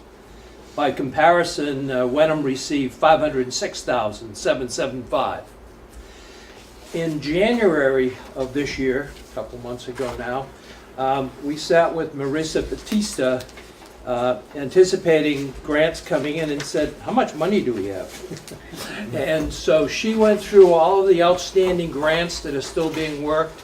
She included the debt repayment that we have moving on, and she predicted that at the end of the fiscal year, June 30th of this year, we'd have $582,000 in our coffers for. So this satisfied us that we could look at grant requests for the upcoming town meeting. So I'm looking at the warrant article. We're only in revision 2. They usually go to revision 6 before it hits town meeting. So what we're looking at is we have a debt service payment for the Donovan Field acquisition, and that's in its last year. This year it's $41,200. So we'll retire that bond. We also have debt service for the Sagamore Hill Conservation Project, and this year it's $112,300, and that runs to 2031. We have an administrative expense. We're allowed to take 5% of our revenues from the surcharge, so it's $23,500 will go towards payment paid for our coordinator, CPA coalition dues, signage, etc. And at our most recent meeting on May 14th, we reviewed 2 grant requests, which were both approved. The first one was from the Community House. By the way, the correct moniker these days is the Community House. After several years, they've shortened their moniker, so they're officially known as the Community House. So what happened there is that they have been thinking all along of starting a capital campaign to do some renovations to the building, expansion, etc., but their heating system is starting to fail. So they expedited their plans, and they've kicked off their $2 million total campaign plan, if you will. And they came before us, and right now they're looking at a bunch of renovation projects that total $295,000. I have a list here, it's quite lengthy. It's structural engineering and electrical assessments, replace heating and cooling, update electrical, update sprinkler heads, dehumidifier for the basement, and an elevator to the basement, front doors to meet ADA, slate and gutter repairs to the roof, structural damage due to water infiltration in the basement, decommission and restore the fireplace, restore the projector room, restore the stage, de-lead the lobby, and project manager. All of those items together totaled $295,000. So they came before us and said that they used the standard 2/3, 1/3 formula as terms of splitting the ask between the Hamilton CPA, CPC, and the Wenham CPC. So they asked us for $197,000 of this, and we approved that. So this will appear in the warrant. It goes right to town meeting. We obviously would ask for opinion of the FinCom and the selectmen as to whether they support it or endorse it, but nevertheless, it goes forward to town meeting. They also asked Wenham for $98,000 for their portion. And Wenham seems to be overwhelmed with requests for CPC this year, so they agreed to go forward to their town meeting with an ask for $50,000. So our ask will be for $197,000 on the floor of town hall, town meeting. The second grant is a Jay, request. you taking questions as we go along, or? Yeah, can we? I'll stop at whole big thing. Sure, ask what you like. I just have one, you were talking about an elevator to the basement. Yep. Is that required because of the size of the overall project that requires the whole thing to be ADA compliant, or that seems a bit whimsical? To make that usable space to be ADA compliant, they need the elevator, is my understanding. What happens down there? Don't they do yoga or something? I mean, it's gonna be people. Well, they want to expand it for having more activities down there, and they needed to have to be ADA compliant. I guess they do some classroom after school type stuff, and they can't use it unless it's ADA compliant. Got it, thank you. Does this project hit the threshold for OPM requirement? I don't believe so. Okay. No. What is up to again? Owner's project manager. Oh, No. But the 2 million would? Other people's money. The 2 million would, when Total they, project. total cost would, yeah. But they can start this Yeah. without. That's my that. understanding. Okay. And have they done, or are they planning to do now community outreach and get community support Absolutely, for more going forward? absolutely. Yeah, excellent, Yeah. okay. Any other questions? If, if Wenham's going to be asking for 50,000 this year on their town meeting floor, and their share is 98, what will happen? They have to go out and look for other I donations see. and other Okay. contributions. That's what they told us. We didn't feel it was our position to go out and make up their shortfall. Yeah, I would support that. The second grant was a petition. The petition came through Tim Olson, who's there in the back, representing the Town Hall Building Committee, and the ask is for $150,000 as a continuation of the current work with the OPM for the Town Hall renovation and the design work. Anything that's approved at this upcoming town meeting, the funds are not available to July 1. So this ask of $150K is to make sure there's enough money in our coffers to continue working and further the design of and ideas for town hall going forward, so that if we, I don't think a final decision's been made yet on this town meeting. Maybe we'll hear in a minute, but this will keep the project alive and allow the design to proceed until the fall town meeting, where there's likely to be a larger ask. Right. Once we get through the design phase. And figure out the where we're at. committee unanimously approved this grant as well, so this goes to the Goes to floor town meeting. Right. And that's it, Okay. unless Tim wants to make a comment. So how Any much questions? is this, all of this, So it's all of, well, it's, 47, 112? 197 and 150? And I'll start at the top. It's 41,200. What, okay, I did that wrong. 41,200. 112,300. Yep. 150,000. 197,000. 47,000. And 23,500.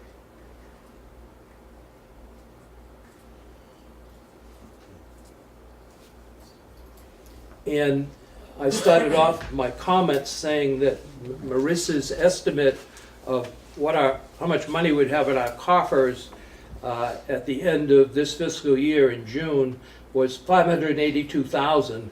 Of all those numbers I just read you, it's the 2 grants that would come off of that. So you'd add the 150 for the town hall and the 197 for community house and subtract that from the 582, and that's how much we will have in our coffers at the end of June. And then, of course, we start a new fiscal year, and we take in roughly 493,000 a year, combination of our surcharge collection and the state match. And looking ahead, we're a little optimistic because the legislature last year tried to put through an increase in the recording fees at the Registry of Deeds, which is what funds the whole CPA project. It didn't quite make it, but it went up to the 11th hour and we got some money out of the surplus. This year, upon Charlie Baker's re-election as governor, he has finally taken notice that since the inception of the CPA in 2005, there's been no increase in funding support. So he's vowed to take an interest in that and try to get it into the 30% mark. So we're hoping that would help us a lot too. But the one thing I will say is, even though, you know, we're not overwhelming with funds, we've never had to say no to a request because of lack of money, ever. That could happen in the future, but it's never happened yet. That's great. And the obvious thing is, okay, what do you do then? It's that question that may be unpopular. That would be increase our surcharge to 3% instead of 2%, where it is now. Wenham is at 3%. Which is why they get Yeah, a better bonded. match from Huh? the state. You have bonded it though. I mean, you've resorted to borrowing the money instead. Yes, we're allowed to bond. The committee has the approval to recommend bonding, obviously with the support of the town and the whatever, but we're allowed to bond large projects instead of paying cash. Jay? Yes. Just a question, Susan Lawrence. Do towns who have a 3% surcharge get priority on funding? No, they get more funding. They get more funding? There's three distribution rounds. The first round is the advertised state match, 19%. So whatever you collect from your surcharge on your property taxes, all towns get 19% this past November. But then the state takes all 351 communities and they divide them into deciles according to property taxes, population, and a formula that I have no clue how to follow. But they divide up 351 communities into 10 deciles. And Wenham, for instance, is in the 4th decile, we're in the 7th. The number 1 decile community gets more money, and as you go down, you get less and less. As an example, Wenham in the 4th decile got an extra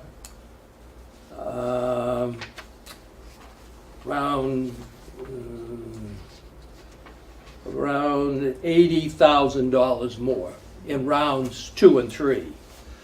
We didn't participate in rounds 2 and 3, but I did a projection, back of the envelope one, that said, had we gone to 3% in the 7th percentile, the additional monies you get is $57,000. So it's a fixed amount every year. Thank you. The days of 100% are gone forever. Forever. Hopefully get. Boston's in the mix. I mean, hopefully Boston joined it, that killed it. But hopefully now there seems to be interest in the legislature and with the governor, and the CPA coalition is mounting a huge effort to sign up legislators to back a bill to increase fees. So we hope to see this go back up again. So that will help. But it's really been it's cut loose from fees at this point, isn't it? What? I mean, it used to be entirely funded by the fees, and then when the fees didn't provide the kind of money they thought, the 19%, for example, didn't they then say, oh, we'll top it up and make 19? Well, that's what they've been doing, yeah, Well, the that's what they did general fund. last year. They do it under the state surplus revenues. So it's really not dependent any longer on what the real estate fees and so forth. It hasn't been, Yeah. because it would have been less than 10% had they not, legislature decided to use some of their surplus to buoy it up. But the governor is looking at actually increasing the recording fees at the Registry of Deeds offices to get them back in play here and have them fully funded.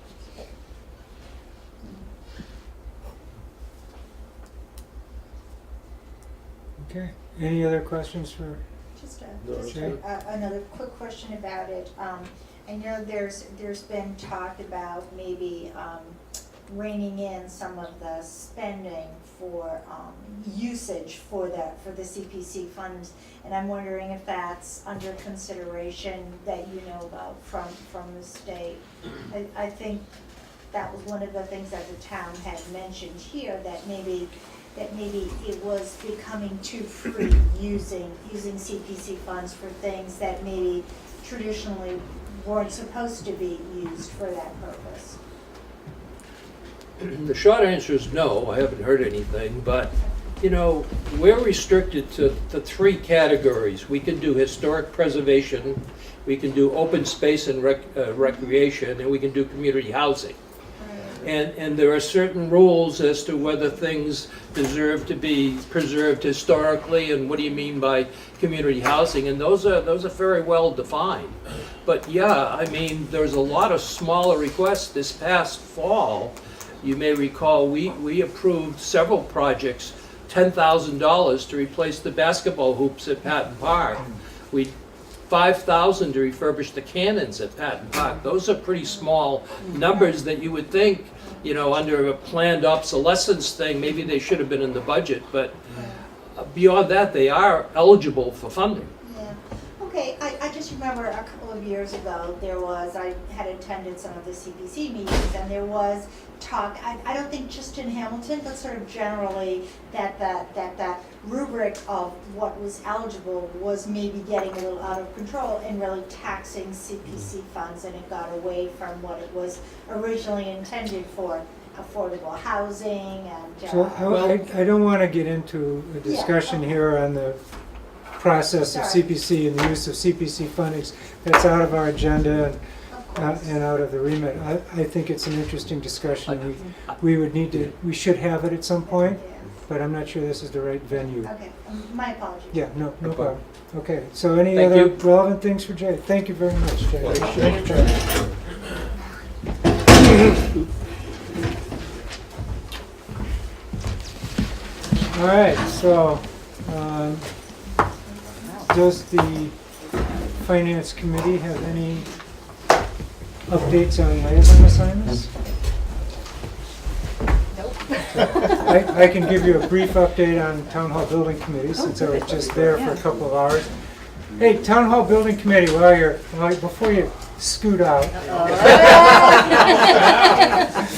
So close. We're updating liaison assignments, and since I'm the liaison there and I have the experts in the room, the chairman is Mike, and you all know Tim. So just correct me if I'm wrong and I'll try and summarize. How's that? So at today's meeting, we had another presentation from the architect. They've reduced the original number of 9 drawings and a couple of variants down to 2 primary contenders, which were presented today. I think they've made some excellent progress. We're not completely happy with either one of those, but I think as a committee, people are feeling fairly encouraged going forward with where we're at. That's option 8. Now there's an option 8.1, Oh, okay. which was built on that, and there's an option 6.1 Yeah, I got the 6. built on 6 in there. Are those drawings available to the public through the website or? Was there at the public meeting tonight? They're public. Right. So they'll be available on the website sometime soon if people want to go.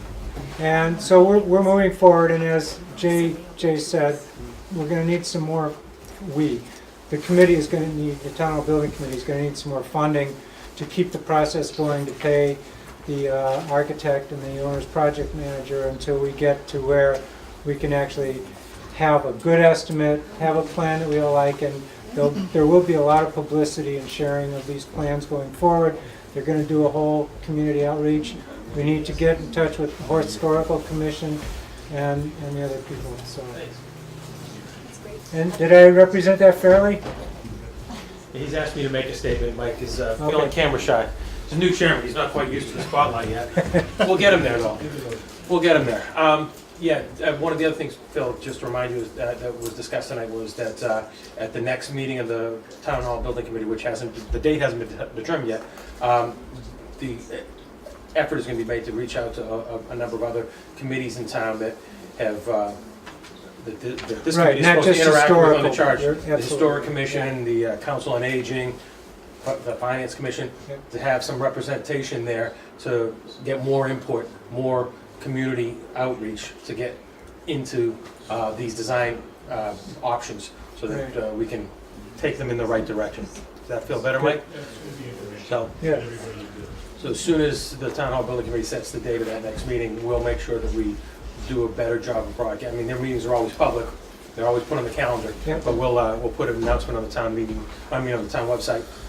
And I'll have Bobby Gates push it out through social media so that people can know to come and see what's being discussed. We're in the early stages yet. So. Thank you. Yeah. Thank you. Okay, so anybody else have any updates for their liaison assignments? All right. Are we ready to approve minutes? I am. Okay, what have we got for us? I've got the minutes for January 26th. It was a joint meeting with the Board of Selectmen and the Hamilton Finance and Advisory I Committee. remember that one, yeah. Shall I move to? Yeah. Okay, I make a motion. I will move to accept the minutes from January 26th, 2019. Second. All in favor? So it's 4-0 in favor, so those minutes are accepted. And could you make a note then to list all the outstanding minutes in the agenda for next time? Because I see we're there's a we're lot in behind now, February. and there's a lot. So if you would please do that. Do we have any topics that I didn't reasonably anticipate? Okay. I don't believe so. So what do we want to do for our next meeting? I did sort of want to, whether it falls under other topics or 11, really just talk about sort of planning for meeting schedule. For town meeting? Well, just really the sort of the process, since we're going to be getting up against that. Yes, so, okay, The budget calendar. did I copy you? We gotta work backwards to printing all Yeah, that. I actually did that, and Maybe I missed it. Let's see. I sent an email to Joe, because Joe sent an email out, and I thought I copied everybody, but maybe I didn't, and I apologize if I did. So Joe sent an email out with the schedule for the Board of Selectmen. And what it is they will discuss and establish the warrant articles starting next Monday, which is the 25th, and then on their next meeting, March 4th. At that time, we should get at least a preliminary look at what the warrant will include. And then we can start our deliberations to decide our recommendations and begin preparing summaries, I think. And I'm hoping to chunk this work up. Right. The final vote for the warrant hearing by the Board of Selectmen is going to be March 18th. And would you send that around to us Sure. later on in the week? Yeah, I was hoping to include it, because what I wrote to Scott, what I wrote to Joe was, we have a very compressed timeline for what we need to do. Yes. Because their warrant isn't final until the 18th. It has to go to the printer on the 19th. 18th of March. March. So what I did was I looked at, okay, town meeting is April 6th. That means our summary and recommendations should be in everybody's mailbox by the beginning of that previous week, right? Say April 1st. So people have a few days to look at it and read it. And then if you look at the time that the warrant goes to the printer and gets delivered, it's 6 days. So you take that back to 6 days before the end of March. March is 31, so that's 26. So we have to get everything done into the printer by the 26th. Okay? So that's why I'm hoping that we start seeing things, and I would highly recommend we watch the meetings on the 25th, Yep. so we see where they're at. That's why I wanted to get Patrick and Jay here this week, so we can get that. What's in our favor is I don't see any huge controversial issues where we're going to need a lot of back and forth from two different factions. Is there anything going to be done with a town clerk? Yeah, that's what it is. I- Yeah, That's still unknown, Okay. so we'll have to wait and see. there might be, Yeah, it's possible. yeah, I've heard. The there- other thing is, and I think I want to take this one, but I certainly wouldn't do anything without everybody spying. When we write our recommendation on, oh, I do have another little tidbit. So Wenham for sure, well, not for sure, but the impression I get, and if you watch the school committee meeting, Alex Bagan's talked quite a bit at the last school committee meeting. Wenham is likely to take a very similar approach to what they did last year, Splitting the. splitting their warrant, Yeah, because they will be in, and I actually have the numbers if you really want to know, but their override is in the $500,000 to $600,000 range. And what they plan to do is they can do all of their town operating budget without going into override situation. They can also include about $135,000 in their existing budget without an override that they can contribute toward the schools, and that would be Article 1. Then the next article would be the override for the schools. And Jeff Sands, and I think to his credit actually, pushed back pretty hard. He said, look, the schools are an integral part of your town, and every year they represent somewhere around 50% of your budget. So why are you pulling your override situation and putting it all on the schools as a separate warrant article instead of saying, here's our total, here's how much we can fund, here's how much we're asking for an override, this is for the town. And this. So, long debate, no real conclusion at the end of it. Wenham's going to do what they want to do. The Board of Selectmen want to present it this way. It's likely that's the way it's going to end up. And then the question is, It's gonna be a motion that. are we going to try and do something like that this year like we did last year? I don't think and correct me if I'm wrong, but I don't think the Board of Selectmen have decided. I think you're right. Yeah. This is Wenham we're talking No, about. no, here, Hamilton. for us.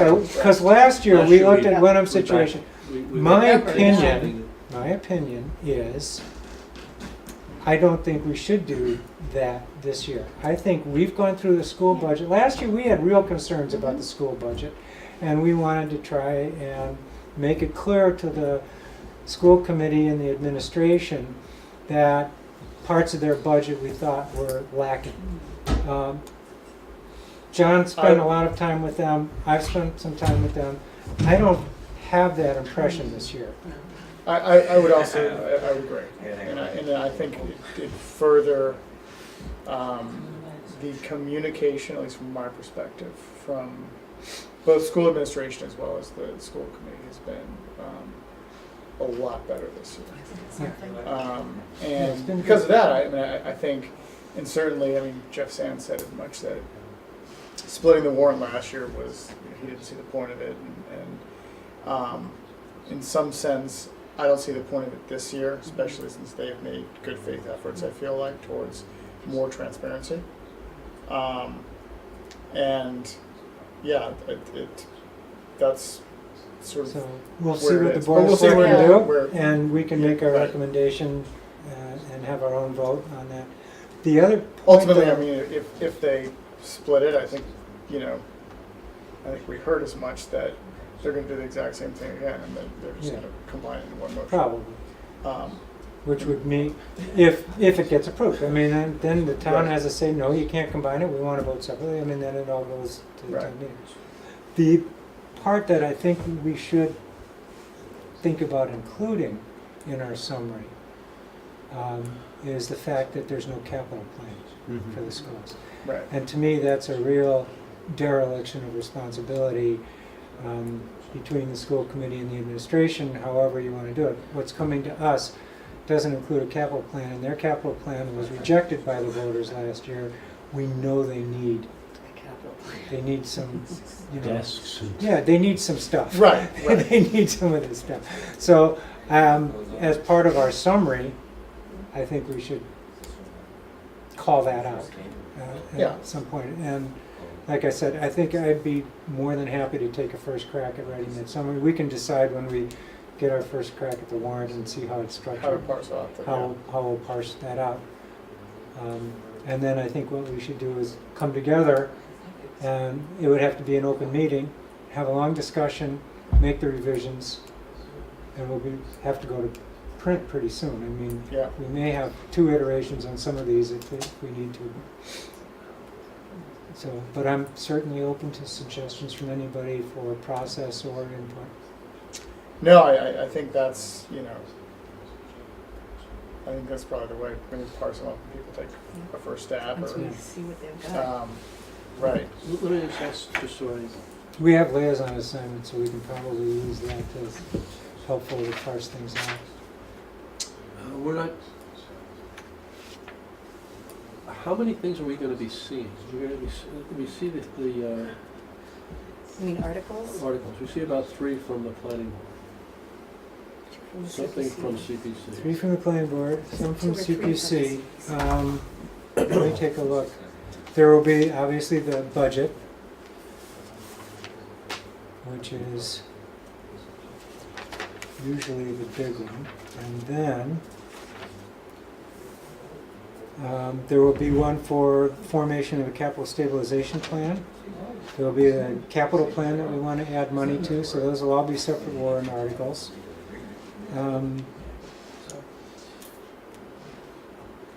There may be something on town clerk. There will probably be an ask by Patton Homestead.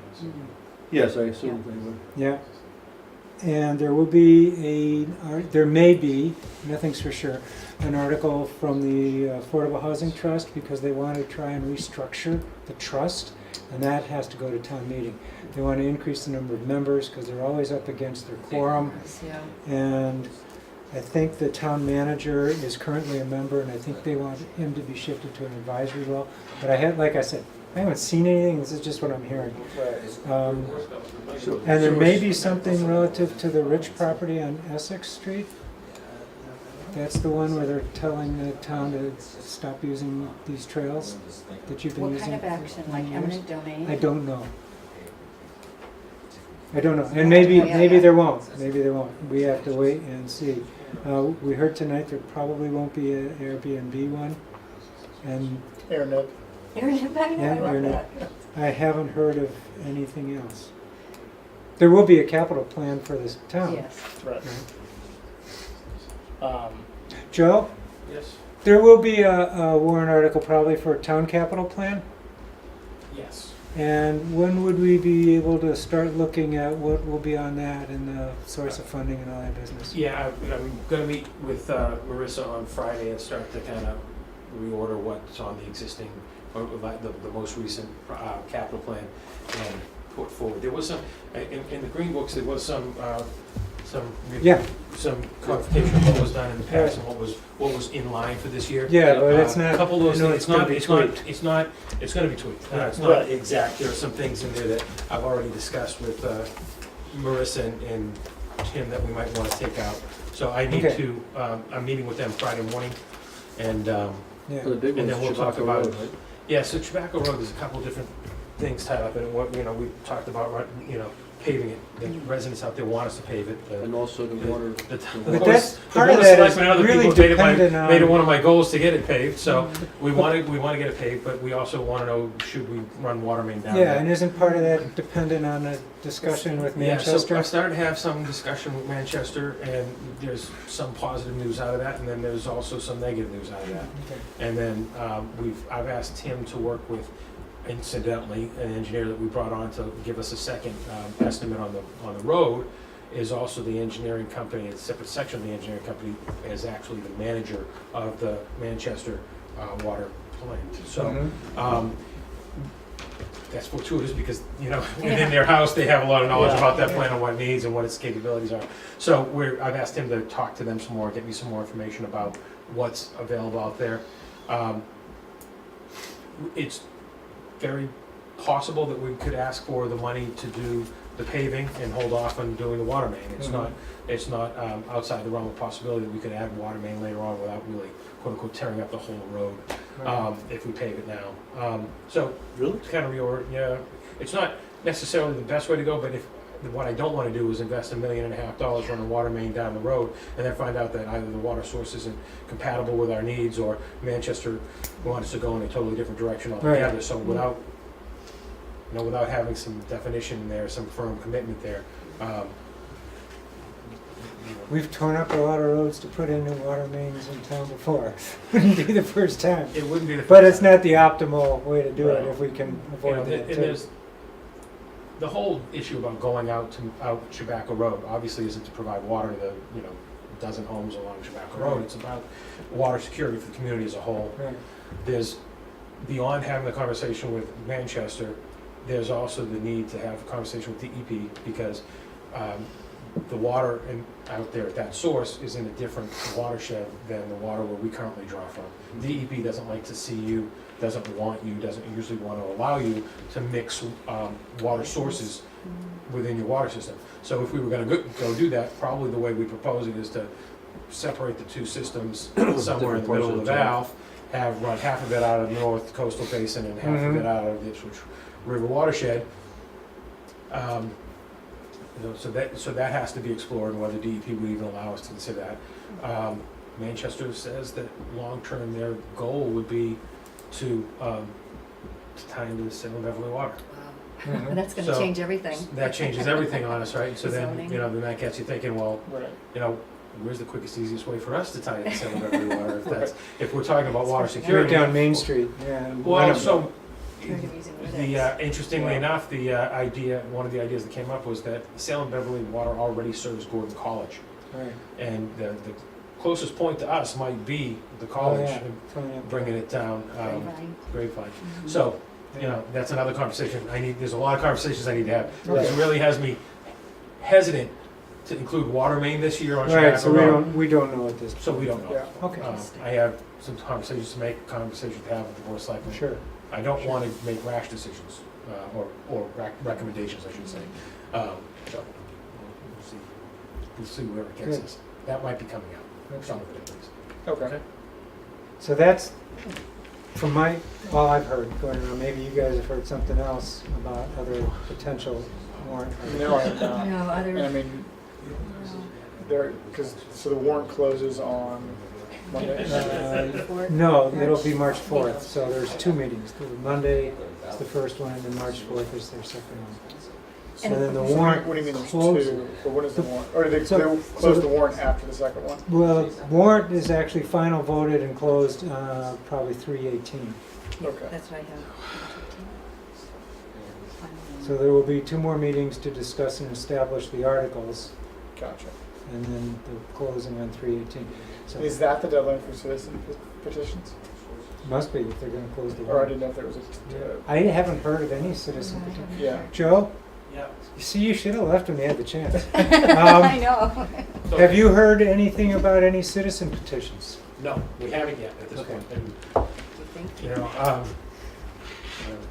I mean, Yeah, you never know. But they have to be in by the 18th, right? Because that's when yeah, so the board will close Yeah. the warrant? yeah, once we post the warrant, from what if I'm interpreting what Donna Brewer told me correctly, according to Andrea, the town clerk, we have to post by March 23rd, that's Saturday, Okay. whatever it is, 23rd, something like that. Right. And according to our bylaws, Donna says that up until we post the warrant, we have to accept any citizen petition that comes in. But our goal is to have the Board of Selectmen finalize the warrant prior, hopefully by the 18th at the latest, Right, in which right. case we would have Andrea post the next day. Right. You know, early, they're Yep. better than at the last minute. Post the next day and just be out of that whole. And we're meeting gonna until last start minute. Yeah. our discussions and Is- deliberations and summaries and all this, So as soon as we start getting feedback from the Board of Selectmen, what they think's gonna be on it, what it's gonna look like, so. Right, so the Board of Selectmen have 2 meetings in a row, next Monday, 25th, and the following Monday, March 4th. They'll be discussing a lot of warrant articles, probably giving me and Marissa a lot of homework to do, and Dawn a lot of homework to do, to start to get them together. You'll be And- doing like draft versions? then? Draft versions of just So- what the article will be, planning Yeah, board, just inclusionary keep zoning us bylaw, copied on those drafts Yeah, so we can yeah. start our work. And then, Right. hopefully by the 4th, what we'll do is we'll get them to say, yeah, these are the articles that we're planning to put forward, and we're gonna have a public hearing on the 18th, which is their Mhm. next meeting. So you'll have basically what we know of on the 4th, and would some things maybe come off of that after that discussion, possibly, but I wouldn't see the selectmen recommending anything new after the 4th. Okay, so we should add an item to our agenda for next time to Okay. discuss any draft warrant articles that, we've received. Just leave it Yeah. like that, so that we have that on the agenda. So if something comes through in form, we can decide if we want to start chunking it up or start writing or whatever. Okay. And we should have a pretty good feel of the budget very soon, then the final budget, right? Yeah, I think so. know Marissa's got some tweaking to do. And again, I wanna have that done before the 4th. Okay, And we'll get it to you as soon as we feel it's final. yeah. All right. Thank you. No problem. Since I'm up here, I'll remind you, we are probably, at your next meeting, gonna come forward with a request for some stabilization fund, from the reserve fund, from your reserve. FinCom reserve, From right. FinCom reserve for, the migration of the email to the new Right. server. We have, we wound up getting 3 quotes, including the state bid. Allison did a great job researching what we could do through the state bid. We talked to that company. They said, oh yeah, sure, this sounds great, we'll be able to do it for you. And then they gave us their price. And we choked. And I said, and Andy and I talked, and we said, let's see if we can get 2 other companies to give us bids on this, because the state bid can serve as one of 3 bids. And we've got 2 other bids that are well under that. Good. So we'll make that decision in the next day or 2, have them give me contracts, and then I'll know what the Excellent. cost for, what I might ask you for the cost of migration and the cost of the first year subscription, because they're both unplanned, and they're here facing us right now, and we could pay them, What are we and then talking we'll.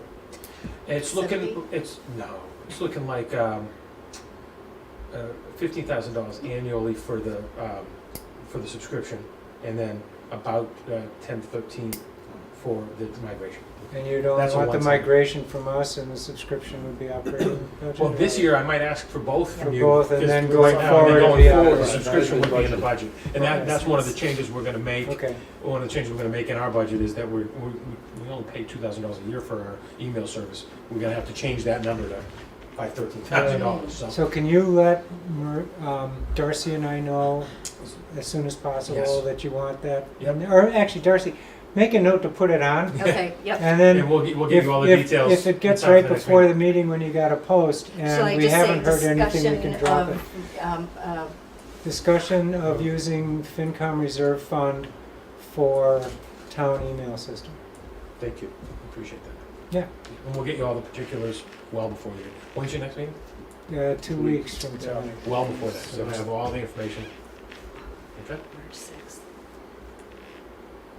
I think we don't need, since the Board of Selectmen will be finishing on the 4th, we don't have any meetings between now and then, I think we're okay. Starting on the 6th, we may want to then throw in an extra Our meeting if meetings, we need to. yeah, So Yeah. makes sense. we'll discuss that at the time too. We'll just see what we get and where we are. Right. Is there anything else that you wanted to add to the agenda, or you want to, I mean, I know I That's why have. I've kind of given them to you as I think of it, so I can Okay. write them down. Has anybody else got anything else that we should be considering to put on the agenda next time? No, I mean, I feel like at this point you've got to keep it. Light. No, well, just flexible in terms of like discussing warrant articles but discussing budget or whatever, and those things, because then the things, you Yeah. know. There's no warrant article we know of that I think Patrick being here helped a lot, just defining things. Yeah, I mean, I feel like the CPC, I don't need any more information. And I CPC, feel right. like Patrick's stuff. Yeah. So, Final what text. about Pat and Homestead? Do we want to invite Pat and Homestead They're presenting on Monday, to the Board of Board of Selectmen? Selectmen. So we should all watch We that. should Yeah. take responsibility to see that. Yeah, okay. It's a good point. I Said it was feel on like Monday, their yeah. group session. That'll be the 25th. Oh, to that's right. the extent we can leverage that meeting and then discuss it, Yeah. and if we need anything further from.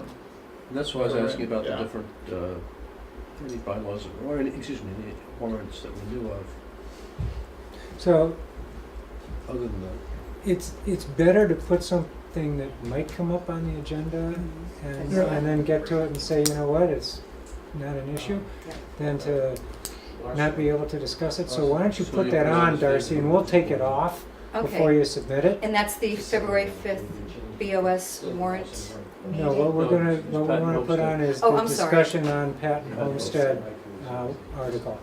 Which we should have a better understanding of by then. Yeah. And Do we want to put we something may in not there? have a final article by our next meeting. Do we But at least also it's want there to in put case we something do. in there for the town clerk position, or are we advertising? No, we don't, let's Definitely leave don't put that that. off until we Or know set it- there's something That's that an item that we haven't determined, or, that hasn't We don't hasn't even, been we don't even determined. know It's- exactly. right. We don't even know if it's right for Yeah. decision. All right, anything else? Are we so. through our agenda? We are. I think we did very well We did, yeah. tonight. I was expecting to get Yeah. this meeting to go a lot longer. So if we don't have anything else and we've determined our agenda, may I have a motion to adjourn? We adjourn. I have a second. Second? All in favor? aye. What did you Thank say? you. Do we get through?